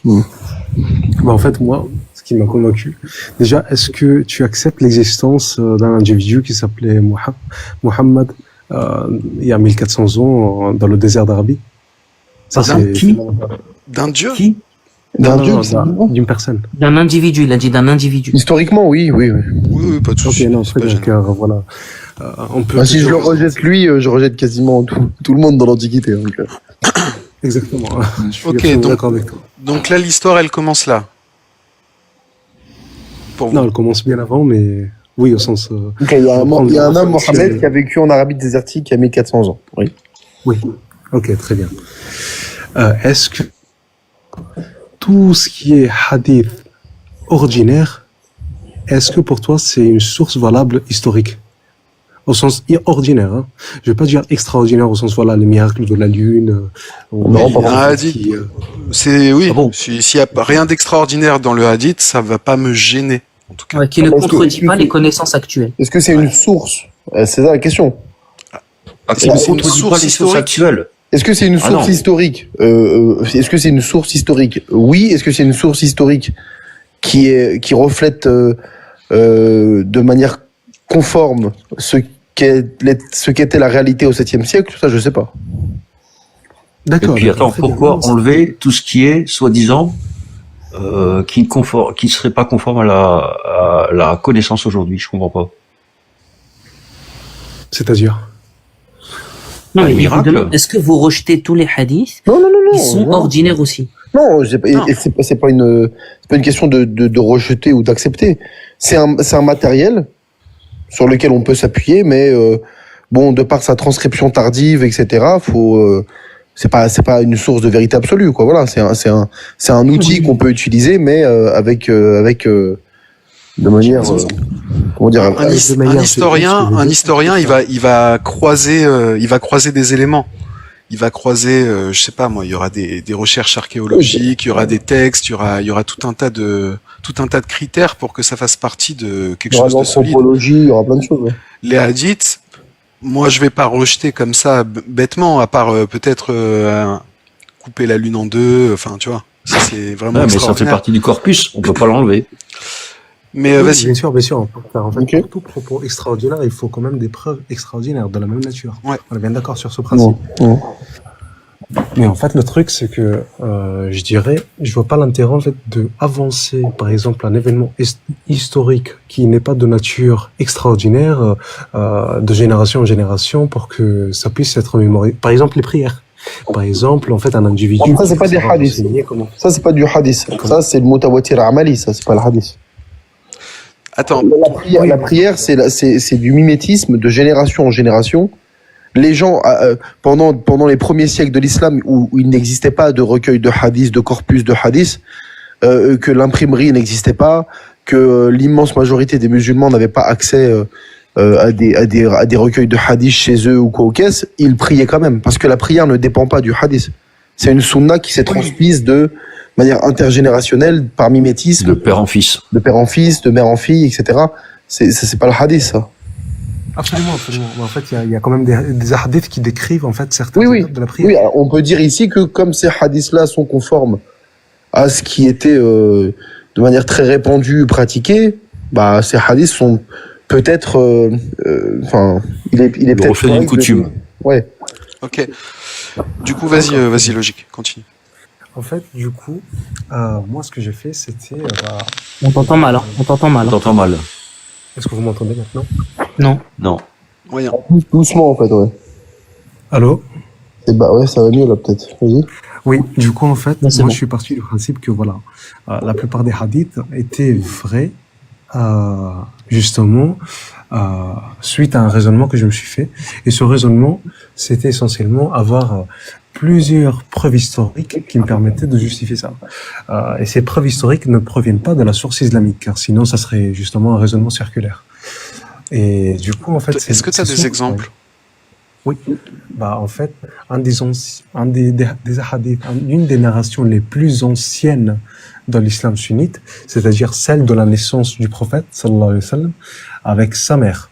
Avec sa mère en particulier, qui... Il a illuminé l'Irak, le Shem. Ah, Oui, ça vient de lui, Bluebird, l'argument? Ça vient de moi et j'ai transféré, t'inquiète. Ah, d'accord. Attends. La naissance du prophète, c'est ça? Oui. Quand il y a La naissance du prophète, d'après les ça livres, la naissance Non, mais du alors, prophète. attends, si ça vient de Bluebird, moi je préférerais d'abord des éléments qui viennent pas de Bluebird. Non, mais même, attends. Parce que La t'as naissance pas du attendu prophète. Bluebird, t'as pas attendu Bluebird pour être convaincu, logique. Non, je laisse Bluebird développer alors. Bon, je vais développer. Ok. Donc, regarde, le but en fait, qui est William ici, pour répondre à William et Apo, le but c'est quoi? C'est de donner des éléments hors du corpus islamique qui permettent d'en justifier la véracité. Ok? Donc, on a pris un hadith. J'ai pris un hadith qui était le hadith de la naissance du prophète, alayhi salatu wa salam. Qui dit quoi? Qui dit que quand Amina a accouché du prophète, alayhi salatu wa salam, donc Amina sa mère, quand Amina a accouché du prophète sallallahu alayhi wa sallam, la lumière qui a jailli d'elle a illuminé jusqu'au cou des chameaux de Bosra. Jusqu'au Chem, moi, la Syrie, tout ça. Ouais. Jusqu'à la Syrie. Donc, jusqu'à la Syrie. Qu'est-ce qu'on a fait? Qu'est-ce que j'ai fait plutôt? On s'est dit quoi? J'ai pris le rayon à vol d'oiseau, j'ai considéré Mecca, où est né le prophète, comme le centre d'un cercle. Ok? J'ai pris, donc à partir de ce centre, de ce cercle-là, j'ai tracé une ligne droite à vol d'oiseau, le nombre de kilomètres entre Mecca et c'était quoi la ville? C'était Bosra. Okay. Donc j'ai considéré que ce nombre de kilomètres à vol d'oiseau, donc en ligne droite, c'était le rayon d'un cercle. Ce cercle, c'est le plus petit cercle où la lumière a pu aller. Et au minimum, la lumière pouvait jaillir de Mecca à une distance jusqu'à ce cercle-là. Plus, je sais pas, parce que j'ai pas d'autres éléments qui me disent que la lumière a été plus loin. Ok. J'ai placé ce cercle-là sur un planisphère, avec un logiciel, sur une carte. Et j'ai regardé quel endroit du monde pouvait être touché par cette lumière. Il y avait un bout de l'Asie, il y avait rien en Amérique, et il y avait l'Europe. Je me suis dit, c'est quand même dingue. Comment ça? Je me suis dit, je dois pouvoir trouver un témoin. Attends, excuse-moi, juste vite fait là-dessus. T'as fait un rayon, en fait, qui va de la Mecque à Bassora.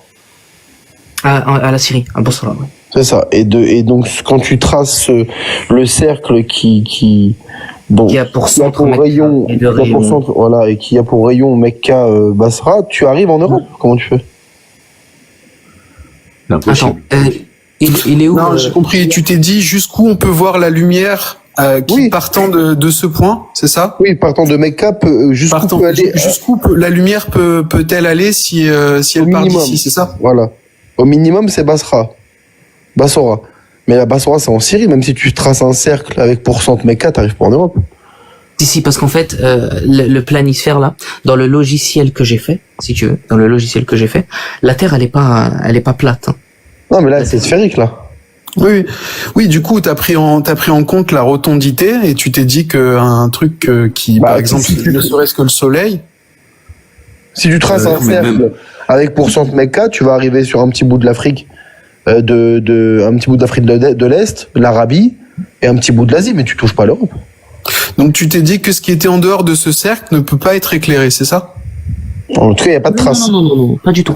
J'ai dit, c'est le cercle minimum. Oui. Donc la lumière. Mais t'as pas de preuve que ça peut aller au-delà. Non, j'ai pas de preuve que ça peut aller au-delà. Mais au-delà, mais ce minimum ne touche pas l'Europe. J'ai pas de preuve non plus que ça ne pouvait pas aller au-delà. Oui, bien sûr, mais si tu t'es contenté par défaut de preuves démontrant que ça a pu aller au-delà, tu t'es contenté de ce cercle qui a pour rayon Mecca Bassora, ça peut pas toucher l'Europe. Faudrait que je retrouve le logiciel. Dès que j'ai le logiciel, je vous le retrouve et je vous le regarde sur le planisphère, là, regarde. Mecca à la Syrie. Si le bord du cercle, il touche, il est en Syrie, dans tous les cas, ça passe pas par l'Europe, c'est pas possible. Attends, tu peux Kaya, bien montrer, s'il te plaît? Voilà, regarde. Voilà. Si le cercle, le bord du cercle, il arrive en Syrie, dans tous les cas, ça passe jamais par l'Europe. En aucune manière. Ouais. Là, pour le coup. Et puis, de toute façon, attends. Mais je finis juste mon argument. Ouais. Je finis juste mon argument. Donc, la suite, c'est quoi? C'est que du coup, j'ai cherché un témoignage qui pouvait témoigner au 6e siècle, d'une lueur qui aurait illuminé le ciel et tout alentour, comme ça. Témoignage historique. Et je suis tombé sur un bouquin, en PDF, qui s'appelle Historia Francorum. Qui dit quoi? Donc, écrit par Grégoire de Tours. Et juste petite parenthèse, une météorite qui traverse au-dessus pourrait être vue à cet endroit et un autre endroit bien plus loin. Oui, bien sûr. Ok, ça marche. Et du coup, qu'est-ce qui se passe? Je suis tombé donc sur Grégoire de Tours. Grégoire de Tours dit quoi? Grégoire de Tours. Alors attendez, il faudrait que je vous retrouve je vais vous retrouver le paper, le truc. J'arrive, hein. J'arrive. Grégoire de Tours. Tu tapes Grégoire de Tours, c'est un évêque historien. Ouais. Il s'appelle l'histoire des Francs. Ouais, Je sais pas si tu l'as. je l'ai. Ouais, c'est ça. Je regarde juste. Tac, tac, tac, tac. D'ailleurs, il est connu pour ce livre-là, d'ailleurs. Oui. Bref, bon.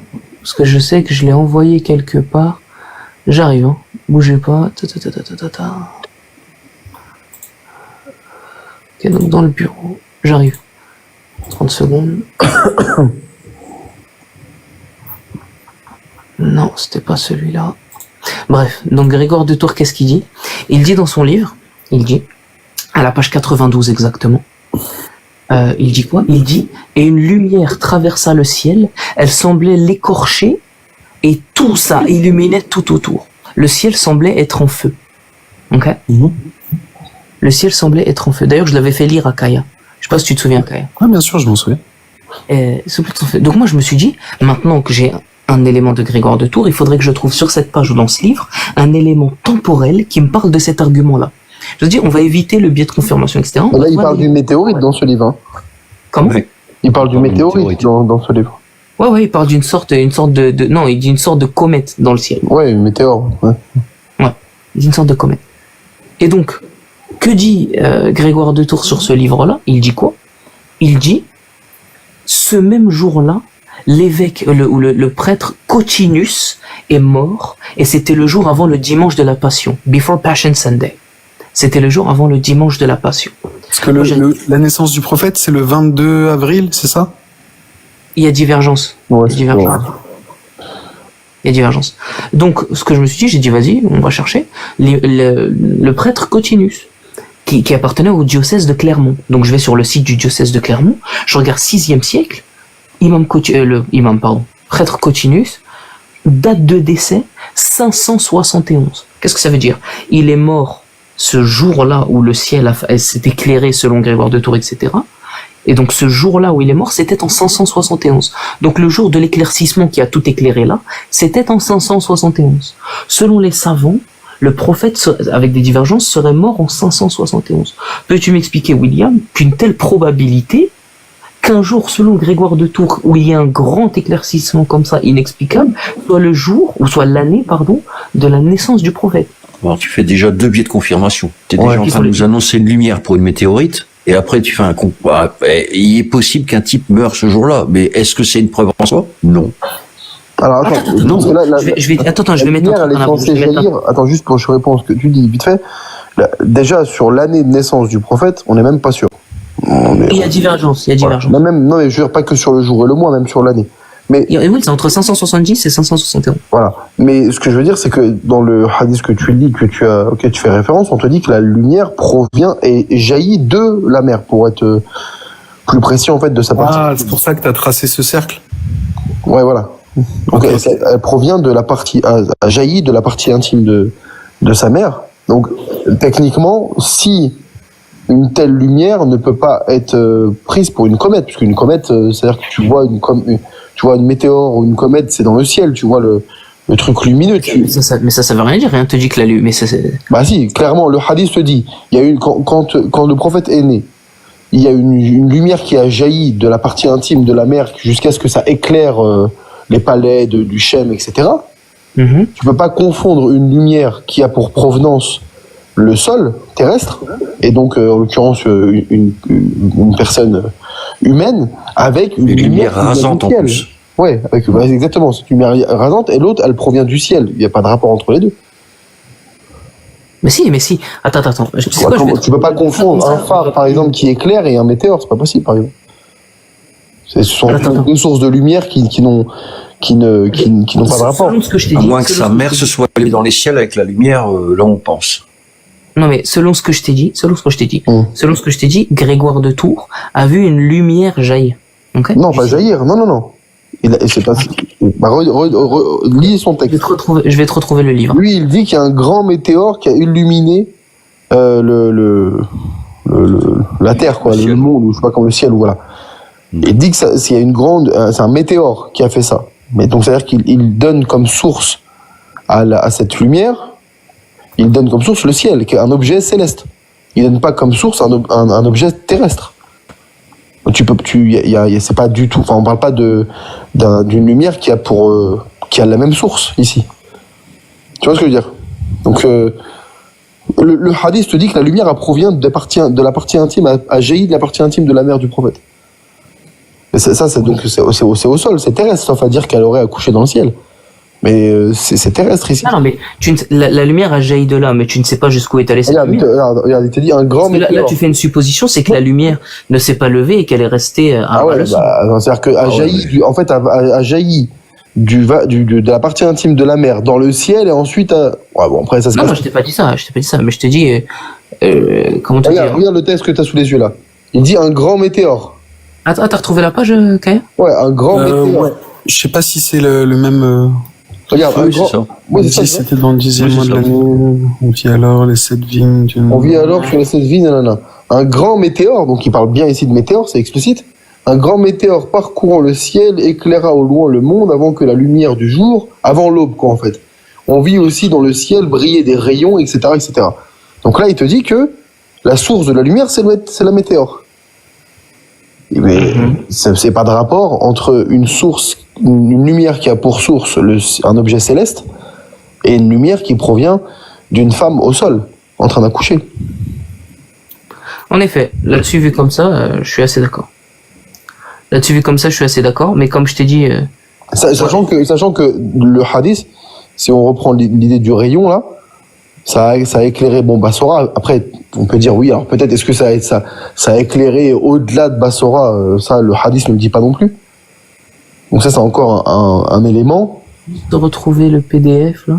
Qu'on n'a pas parce qu'entre Mecca et le royaume de France, il y a le royaume des Francs à l'époque, il y a pas mal de kilomètres. Je sais pas combien, mais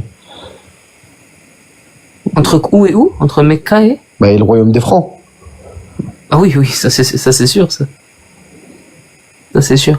Attends, en fait, je suis en train de te chercher le PDF parce que je l'avais envoyé à quelqu'un. Bref, je te le retrouve. Et donc tout ça pour te dire, donc il y avait celui-là. Et il y avait un autre argument. En fait, si tu veux, comme je disais à Kaya, ce que j'ai essayé de faire, c'est de trouver quelque chose hors corpus islamique qui pourrait en justifier la véracité. Ouais. Vous voyez ce que je veux dire ou pas? Bien sûr. Parce que le but, c'était pas de tomber dans tous les biais qu'on connaît. Et tout. Ouais. En tout cas, celui-ci fonctionne pas. Comment? Celui-ci ne fonctionne pas. Il est pas probant, quoi, on dirait. Ouais, il est vraiment pas probant, hein, pour le coup. Mais t'as dit quelque chose d'intéressant, Apomatrix. T'as dit, est-ce que ça constitue une preuve? Non. Juste qu'on soit clair sur un truc.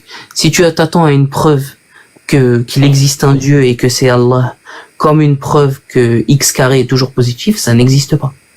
Non, c'est plus savoir comment t'as fait justement pour choisir l'islam. Du coup, c'était ça le truc. Et là, bon, du coup, t'es allé vers ce truc-là. Je crois que j'ai trouvé le livre, j'arrive. Par contre, ce qui aurait été un truc peut-être plus probant dans cet argumentaire, c'est de constater que les gens, au moins dans le rayon qui va de la Mecque à Bassora, eux-mêmes en parlent, ou que même des gens de Bassora en parlent, hors de la civilisation musulmane. Mais le fait est que, à ma connaissance, jusqu'à présent, on n'a pas de trace de ça. Alors, c'était en... Ah oui, c'est vrai, on sait pas vraiment le jour de naissance du prophète. Non. Entre quand et quand? Là, attends, je vais donner les références précises. Excuse-moi. C'est entre 570 et 571.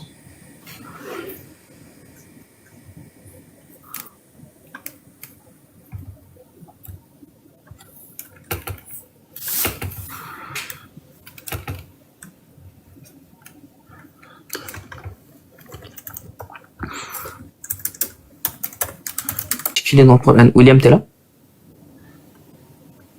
Il est pas là. Je crois qu'il est pas là. Je parle dans le vent depuis tout à l'heure. Ah merde. Ah merde. Ouais. Parce que quand t'as dit ouais, on m'entend ou pas, je dis ouais, je t'entends, je suis en train de te parler. Désolé. Non, c'est moi. Donc en fait là sur le Sur Islam Web, ils te disent que le calendrier hijri, la hijra n'a pas été utilisé du temps du prophète, mais par contre, bon, les mois arabes étaient connus. Et donc, il était possible de connaître la date d'un jour ou d'un mois donné, mais souvent on se référait en fait à des événements. On disait cet événement s'est produit tel jour, tel mois. Donc les savants en fait n'ont pas daté la naissance par rapport à l'hégire, puisque le calendrier en question n'a pas été vraiment utilisé par le prophète, mais plutôt ils ont dit que le prophète était né l'année de l'éléphant, comme l'a dit l'imam al-Nawawi, Ibn Abd al-Barr, al-Bayhaqi. Et donc l'année de l'éléphant c'est pas hyper précis, tu vois. L'année d'El-Fil. Ensuite, sa naissance, le 12e jour de Rabi' al-Awwal, elle est connue des gens, elle a été rapportée par Zahabi, Fi al-Tarikh wa al-Tabari wa al-Bayhaqi, donc par plusieurs savants, quoi, en gros. Donc en fait, la question, c'est plutôt à quoi fait référence précisément l'année de l'éléphant.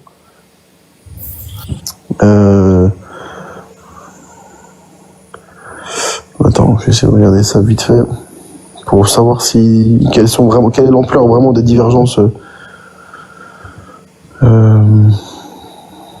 J'arrive tout de suite. Mais juste, j'aurais une question, Kaya.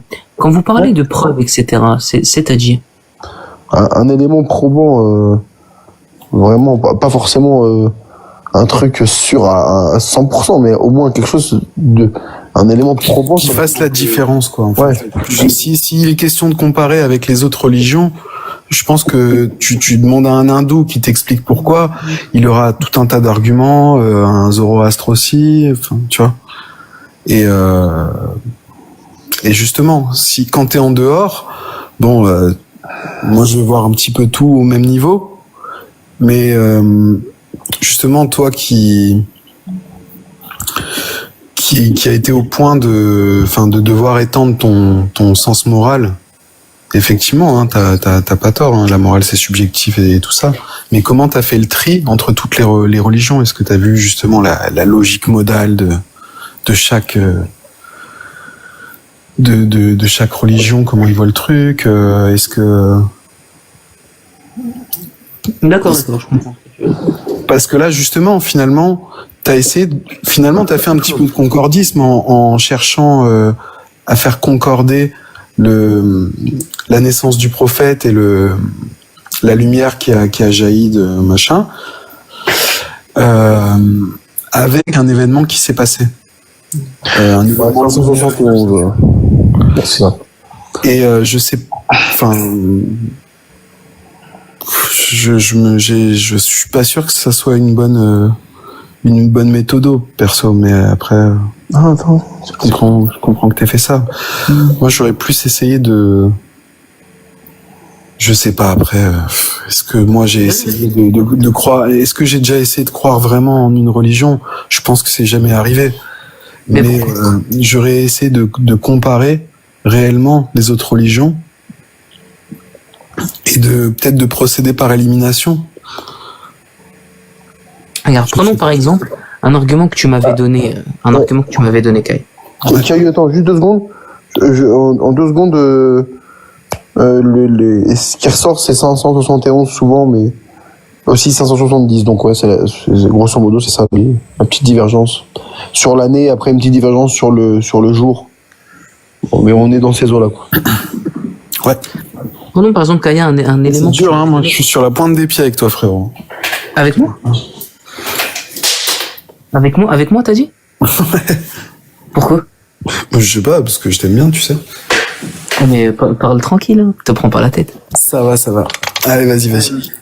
Un argument que je t'avais donné? Ouais, tu m'avais donné un argument très intéressant. Tu m'avais dit, regarde, mais si il y a un truc qui ressemble à l'histoire d'Adam et Ève, qui est l'épopée de Gilgamesh, qui date de l'époque sumérienne. Ouais. Donc Babylone, etc. Ouais. Et j'ai fait quelques recherches. Ouais. Sur l'épopée de Gilgamesh. Que nous dit l'épopée de Gilgamesh? Enfin, plutôt, quelle est la première version de l'épopée de Gilgamesh? Tu pourras vérifier. L'épopée de Gilgamesh est la version standard, est ce qu'on appelle la version ninivite. Okay. Donc, qui vient de la ville de Ninive. c'est la version 1. D'accord? De l'épopée de Gilgamesh. Le truc est quoi? C'est que j'ai regardé Ninive, la ville de Ninive, Ninawa. En arabe, c'est quoi? C'est la ville qui, selon le corpus islamique, le prophète Jonas, paix sur lui, alayhi salam, Younous, a été envoyé. Tu vas m'expliquer, maintenant j'aimerais que tu m'expliques Kaya. Encore une fois, moi je parle qu'en termes de proba. Tu vois, je te parle pas en termes, tu n'auras pas une preuve de l'islam est vrai, comme, tu vois ce que je veux dire? En termes de proba, pourquoi pas choisir Jésus, par exemple?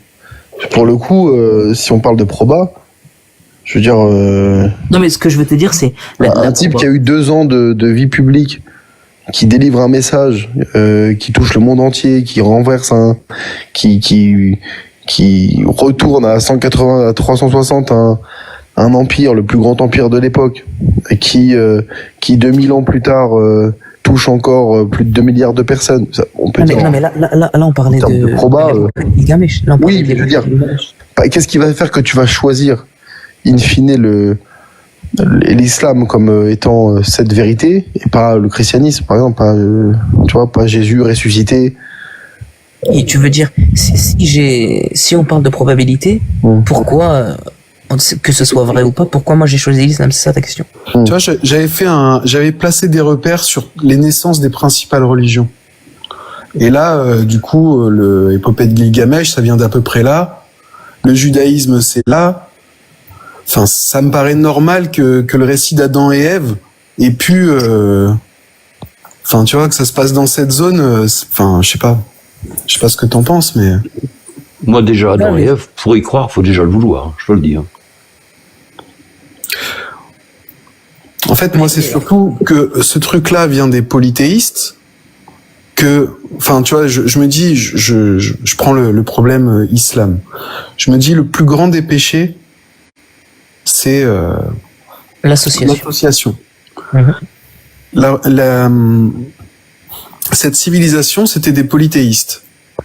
Le récit de Adam et Ève, de cette civilisation, qui franchement ressemble énormément à Adam et Ève qu'on connaît des religions abrahamiques, était pris comme un récit. Comment ça se fait qu'il se retrouve ensuite dans le judaïsme? Comment ça enfin, tu vois ce que je veux dire? Sachant que c'est une civilisation polythéiste, que c'est le plus grave péché en islam. Je peux pas me dire que ce truc-là est d'origine divine, et encore moins que ce soit Allah qui ait soufflé ce truc-là à des polythéistes. Parce qu'il aurait soufflé aussi le monothéisme. Non, mais regarde, on a dit que la première version de l'épopée de Gilgamesh, c'était la version ninivite, d'accord? Donc la version de la ville de Ninive. Donc, selon l'islam, Jonas a été envoyé dans cette ville-là. Donc, existe-t-il une proba que Jonas ait transmis donc le message d'Adam et Ève et tout le message islamique, et que les mêmes habitants de Ninive là, avec le temps, aient perdu l'enseignement de Jonas, mais aient gardé un bout de ce qu'il avait dit sur Adam et Ève et tout le blabla. Et qui ont écrit du coup, ou qui ont transmis oralement, ou je sais pas comment elle a été découverte, l'épopée de Gilgamesh dont toi tu m'as parlé, d'où le fait que ça vienne de Ninive. Je suis pas sûr d'avoir compris, excuse-moi frérot. Ok, on va refaire. On prend le paradigme islamique, ok? Ouais. Paradigme islamique, Jonas est envoyé à la ville de Ninive, d'accord? Ouais. Il est envoyé à Ninive. À Ninive, il prêche le message de l'islam. Toujours selon le paradigme islamique. Ok? Il prêche le message de l'islam. Dans ce message de l'islam, il y a l'histoire d'Adam et Ève et tout ça. Là. Ok. Il prêche ce message-là. Les gens, ensuite il part. Les gens qui habitent à Ninive ont le message de l'islam. Au fur et à mesure des années, ce message se perd. Il se déforme, quoi. Se déforme. Et il en reste une partie qui est arrivée jusqu'à nous, qui est cette épopée de Gilgamesh. Ah, mais attends, le problème c'est que l'épopée de Gilgamesh, c'est sur des tablettes qui sont datées, et que c'est daté antérieur au judaïsme. Mais pour nous, Jonas ne commence pas au judaïsme. Ouais, mais t'as dit que...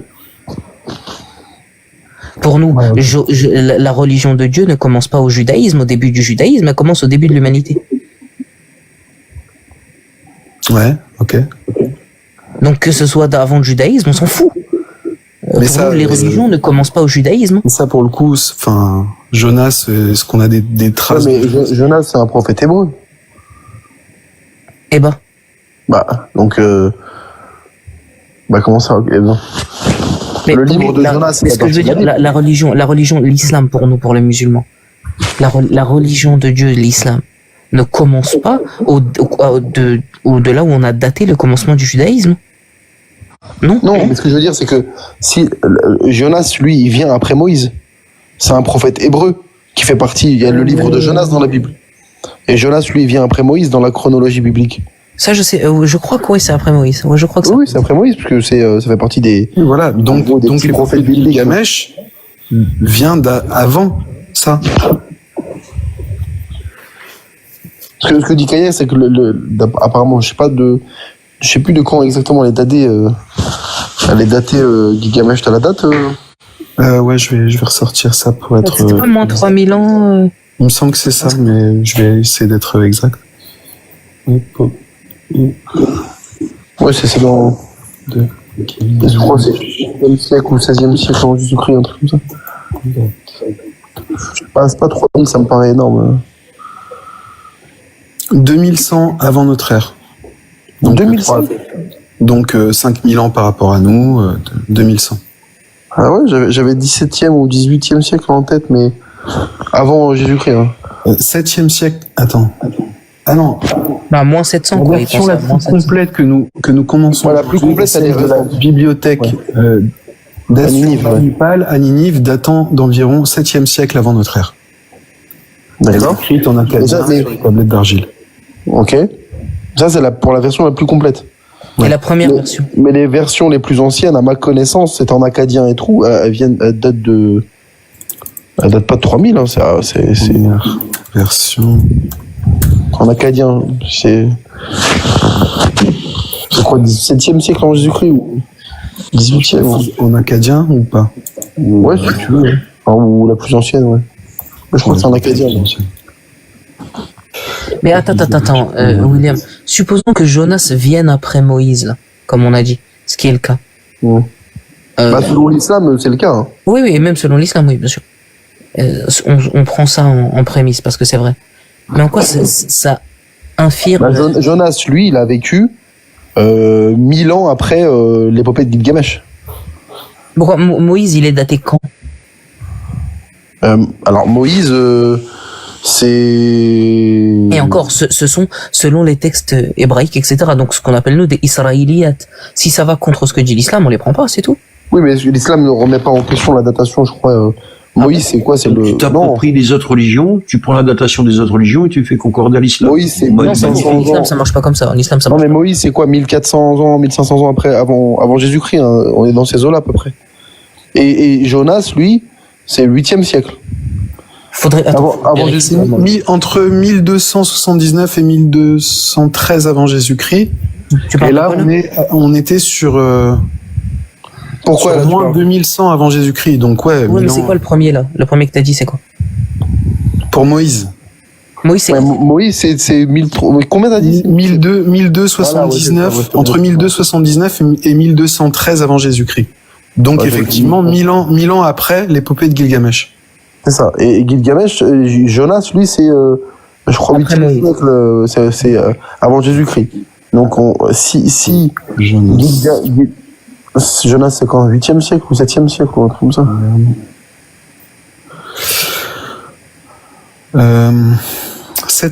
787 à 747 avant Jésus-Christ. Ouais, c'est ça. Donc, c'est 8e siècle. Donc c'est plus tard encore que. Donc, là, c'est encore plus tard. C'est-à-dire qu'il y a quasiment, il y a plusieurs siècles d'écart, voire un millénaire. Ouais. Mais, pas tout à fait, mais peut-être plusieurs Ouais, siècles ouais. d'écart J'avais pas les datations. entre Gilgamesh et Jonas. C'est ça qui change tout, c'est les origines, quoi. J'avais pas la datation, je l'avais.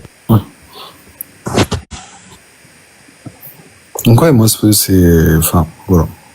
Moi je sais que c'est un argument Donc là, qui m'aurait dans ce perturbé truc-là, en tant que croyant en tout cas. Ouais, ce qui paraît le plus crédible dans l'enchaînement chronologique, c'est que on se soit inspiré. Juste, excuse-moi, Kaya, il y a quelqu'un qui veut monter en bas. Ah bon, je voyais pas. Non, c'est rassurant. C'est qu'on se soit inspiré de Gilgamesh et pas l'inverse.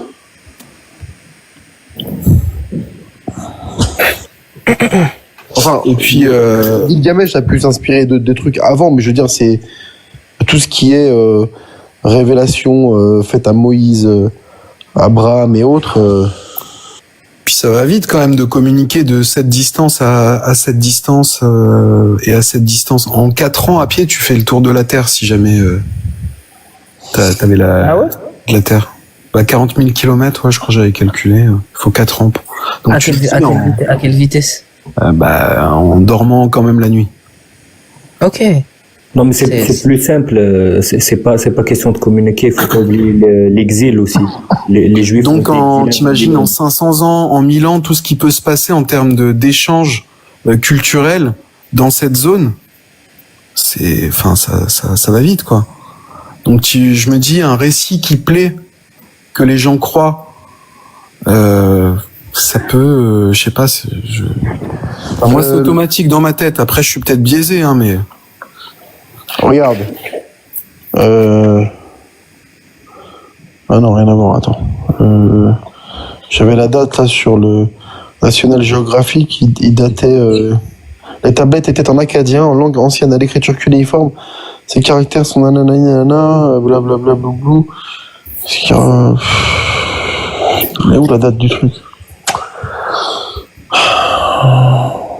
De la date de l'épopée de Gilgamesh la plus ancienne. C'est en acadien, mais ça date de quand?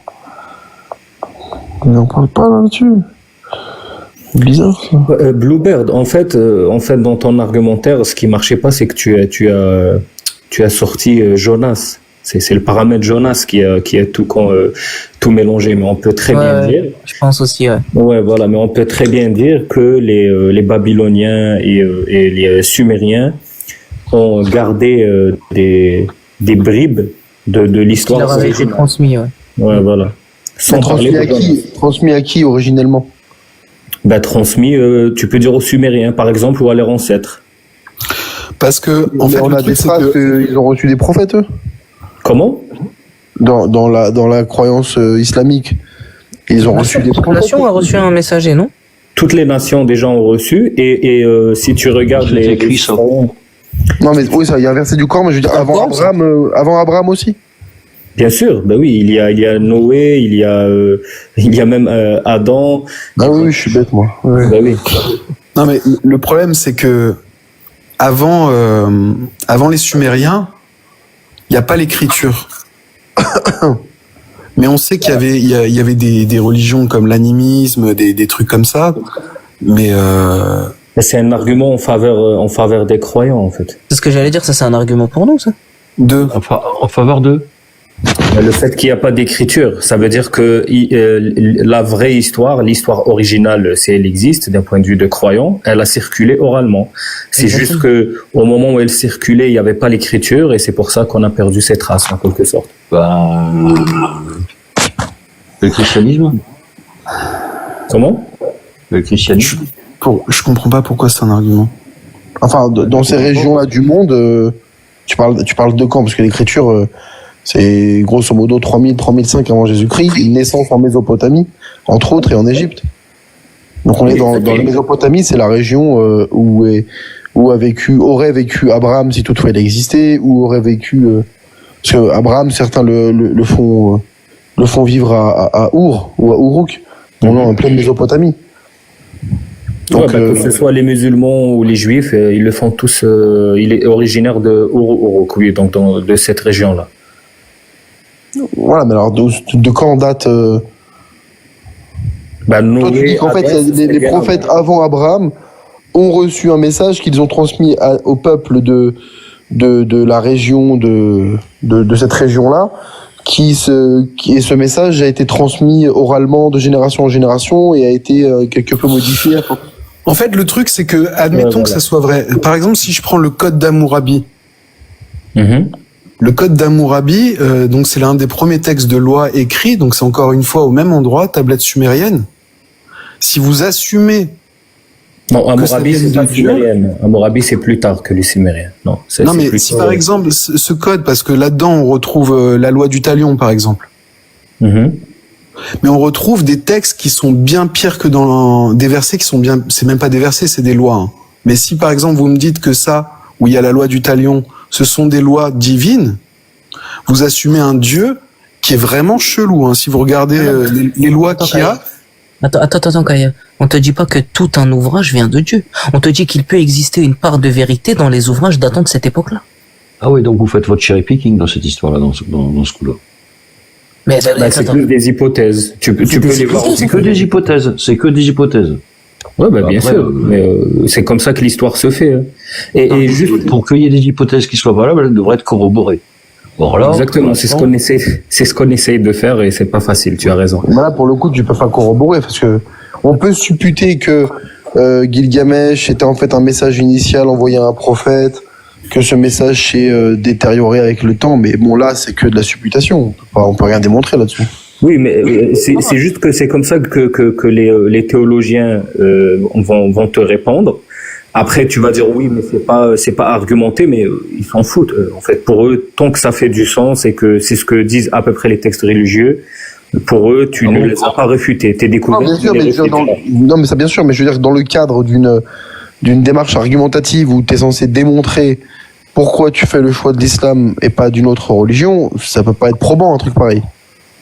Non, ça c'est bien pour te conforter dans ta croyance, mais c'est pas quelque chose qui peut être un élément apporté pour dire voilà pourquoi j'ai fait ce choix, parce qu'en réalité, non, je suis d'accord. Ça, c'est plus pour répondre aux arguments qui te disent que les découvertes archéologiques et historiques ont fait tomber la religion. En fait, non, ces découvertes-là ont plutôt démontré l'origine, un peu plus davantage l'origine humaine des religions, mais ils n'ont pas refuté complètement le paradigme croyant. Mmh. Et aussi pour l'argument, Kaya, tu disais que l'information s'est propagée facilement parce que c'était juste à côté. Je sais pas si tu m'as entendu, mais non, c'est plus simple que ça. Les Juifs ont été exilés à Babylone. Oui, et c'est en revenant de Babylone qu'ils sont revenus avec toutes ces légendes. D'un point de vue. C'est encore plus logique pour moi dans ouais, exactement. Donc Allah existe avec ça, non, pas vraiment. Bon, Kaya, moi je dois y aller du coup. J'essaierai de repasser. Je sais pas si tu vas couper ou pas. Je vais pas finir tard, mais c'était un plaisir, Florent. Au plaisir, t'inquiète, je repasse de toute façon. Bonne soirée tout le monde. Merci Kayou, bonne soirée. Ciao. Ouais, disons que quand tu prends le code d'Hammurabi, où tu vas retrouver justement la loi du talion et pas mal, j'avais fait des comparaisons.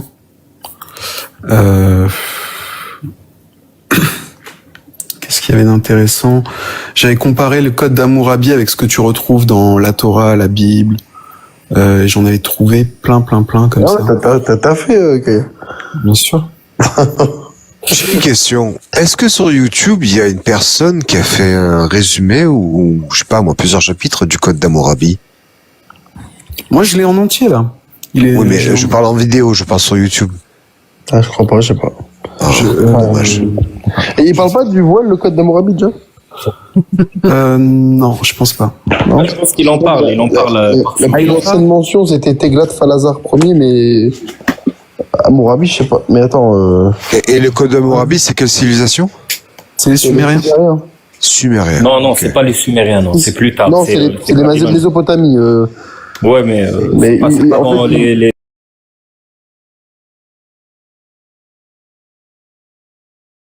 Et pour eux, c'est le déluge. Ils ont raconté cette histoire. Et cette histoire, elle est devenue après le Noé. Et il y a plein d'histoires, une ressemblance flagrante. Et on les retrouve les mêmes. Si vous connaissez William, à mon avis, il connaît Brahma et Sasrati. Vous savez que les hindous, le dieu des dieux, c'est Brahma. Brahma, ouais. Et la femme d'Abraham, comment elle s'appelle? Tout ça pour parler de Sarah. Et on le trouve en Inde, le dieu chez eux c'est Brahma et sa femme s'appelle Srati. On trouve des similitudes partout, hein, en vrai. Mais tu sais que la comparaison avec le code d'Hammurabi, il y a que l'année dernière que j'en ai entendu parler. Hein. Il y en a plein. Couper les mains, par exemple, aux voleurs, ça existe, la loi de Hammurabi, interdit d'épouser plusieurs femmes, le voleur, le meurtre. Après, il y a même le voile pour une femme libre, pas l'esclave. Il y a plein de... Surtout, c'est flagrant, c'est pour l'islam. Après, il y avait même la croix. Chez eux, elle était utilisée chez les Babyloniens, mais une croix avec un rang à l'intérieur. On le retrouve chez eux. Même les habits des prêtres de Hammurabi, ils s'habillaient comme les prêtres en ce moment. Et moi, j'ai vu des vidéos, ils parlaient sur le poisson au haut de la tête, pourquoi il est fait de cette façon, etc. Mais j'ai pas trouvé vraiment l'église, je connais pas vraiment l'église, son avis. Aucune idée. C'est fou, ça, tout ça. C'est incroyable. Mais en général, quand je dis tout à l'heure à Bluebird, bah, c'est toujours la même, Moyen-Orient. Après, t'as Jérusalem et aux alentours. Il y a l'Iran de l'autre côté, l'Inde elle est au sud, et c'est la même région. Ils ont la même, chacun il vole de l'autre, il fait un peu de plagiat. L'ozotréisme, la Zardashtiya, c'est la religion numéro 1 en Iran. On trouve la même chose dans l'islam. Le nombre de prières, les habits, les ablutions, etc. Et là, je suis en train de regarder par rapport au dieu Shamash chez les Babyloniens. Shamash. Alors, Shamash aussi transcrit Samas, le nom akkadien du dieu soleil dans les panthéons mésopotamiens. Il correspond au sumérien Utu. Il occupe une position secondaire dans la hiérarchie divine par rapport au dieu lune Sin, considéré comme son père. Il a un rôle effacé dans la mythologie, qui contraste avec la grande popularité dont il a bénéficié auprès des anciens Mésopotamiens, comme l'atteste le fait que le nombre d'entre eux ont porté un nom faisant référence à ce dieu. Shamash était vu comme le garant de la justice, tout comme le soleil disperse les ténèbres, il explose en pleine lumière le mal et l'injustice. Dans la mentalité mésopotamienne, cette fonction de justice était même mise en relation avec celle de guérison, vu comme la libération de l'emprise de maux injustement subis ou encore avec la divination, Shamash éclairant les messages divins qui apparaissent dans les entrailles d'Ovin, dans les rituels d'hépatoscopie très répandus en Mésopotamie ancienne. Il exerce également des fonctions semblables envers les défunts. Selon la mythologie mésopotamienne, le dieu soleil se trouve dans le monde souterrain, les enfers. Il intervient dans des exorcismes en lien avec des fantômes et dans des jugements de défunts. Tout cela lui vaut d'être célébré dans de nombreux hymnes et prières qui figurent parmi les plus belles pièces de la littérature mésopotamienne. T'as vu ça un peu? Exorcisme en lien avec des fantômes dans le jugement de défunts. Bah, les fantômes, en islam, c'est quoi? C'est les djinns, quelque part. Ouais, c'est ça. Ok. C'est incroyable. C'est incroyable. Ouais, depuis Gilgamesh,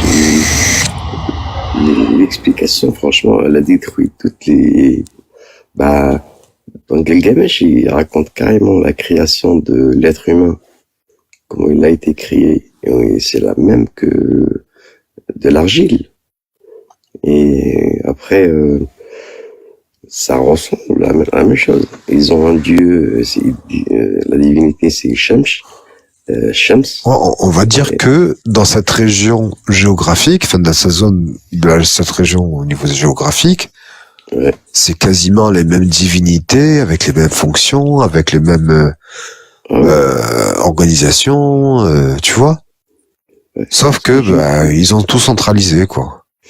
Voilà. Non, c'est une plagiat et après chacun il rajoute un petit peu de ça. Et ouais, il fait sa sauce. Voilà, sa sauce, voilà. Le djinn de l'autre côté, c'est des fantômes, l'autre c'est des esprits. l'autre il parle avec. Oui, non. on va dire dans un monde parallèle, ouais, c'est ça. Tout à fait. Ben, on le trouve dans le nombre 12, je lui parlais tout à l'heure, peut-être c'est étonnant. Moi je l'ai trouvé dans la mythologie grecque, les 12 dieux, après Romains 12, pareil, après les 12 apôtres, les 12 signes de zodiaque, les 12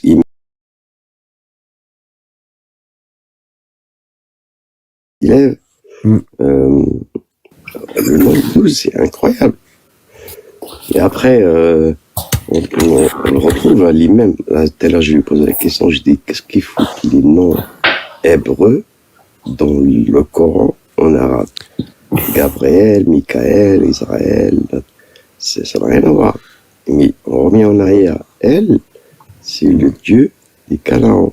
Et avant des Canaans, c'était, je sais plus, les morts, ou je sais plus comment il s'appelait. C'était le dieu dans le Panthéon. C'était le dieu des dieux. Il y en avait une douzaine, et lui, c'était le plus haut. Putain, c'est incroyable. C'est incroyable. Ouais. Et c'était le dieu de la lune. Chez eux, c'était le dieu de la lune. Oui, oui, il y a toujours les mêmes éléments géographiques et historiques qui sont repris, oui, mais qui sont remaniés, ouais. C'est ça. Et les planètes.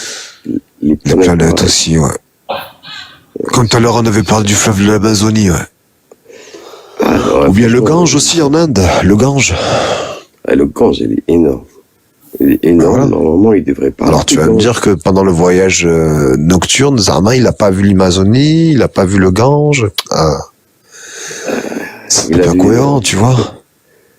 Il a parlé de n'importe quoi. Il a dit, j'ai vu une caravane derrière la montagne, elle va arriver dans 3 jours. Il y a un chameau qui boit. Ouais, oui. Ouais. Une chamelle géante, c'est ça, ouais. Ouais. Qui a bu toute l'eau, c'est ça, ouais. Non, ça c'est Salah. Ah ouais, c'est une autre histoire, c'est vrai. Ouais, c'est notre histoire. Mais cette histoire, elle existait avant, mais c'est un mythe perse. Ça n'a rien à voir. Et le problème, c'est que ils peuvent pas ne pas croire en Bourak et le voyage nocturne, parce que dans la finalité, c'est que c'est là d'où est issue la pratique des 5 prières par jour. Ouais, voilà. Donc si pour eux c'est incohérent de croire à Bourak ou que le prophète Mohammed Rasulullah c'est le premier astronaute de l'histoire de l'humanité, s'ils ne croient pas à ça, eh ben ils peuvent pas faire 5 prières parce que ça vient de là. Mais si tu crois à un Bourak, un Pégase, qui existait chez les Grecs, il existait chez les Perses parce que eux ils ont Mazda. Il a pris un cheval ailé. Oui, un taureau ailé ou je sais pas, un truc comme ça. Et l'autre côté, c'était Persée ou Prométhée. Pareil. Ah ben, Prométhée, je sais pas. Ouais. Non. Je sais pas. C'est pour ça que les croyants qui vivent en Occident avec tout ce mélange de culture et de civilisation qu'on leur enseigne, ben, censément, c'est normal qu'ils accrochent pas à l'islam. Tu vois? C'est l'inverse, un petit peu. Tu as vu le coup non. Tout à l'heure qu'ils ont fait le concordisme par tous les bouts. Non, mais. C'est quoi? Dis-moi. Non, mais aller chercher la lumière parce que ceci, cela. Oh. C'est quoi cette histoire de concordisme et de lumière? J'ai pas compris. Oh, ils avaient été chercher dans Grégoire de Tours, ils ont fait des météorites. Ah, Grégoire de Tours. Ah ouais, j'ai cru entendre ça tout à l'heure. Oh, moi je me suis dit. Ah, Bleuberg. Oui. Il essaye de trouver. C'est comme tout à l'heure, tu avais parlé de la Torah avec le Coran. Et le Coran, il a des extraits, des sourates qui sont copiés du Talmud, qui a été édité au 5e siècle. T'imagines dans le Sanhédrin 34b ou 34a. Ouais.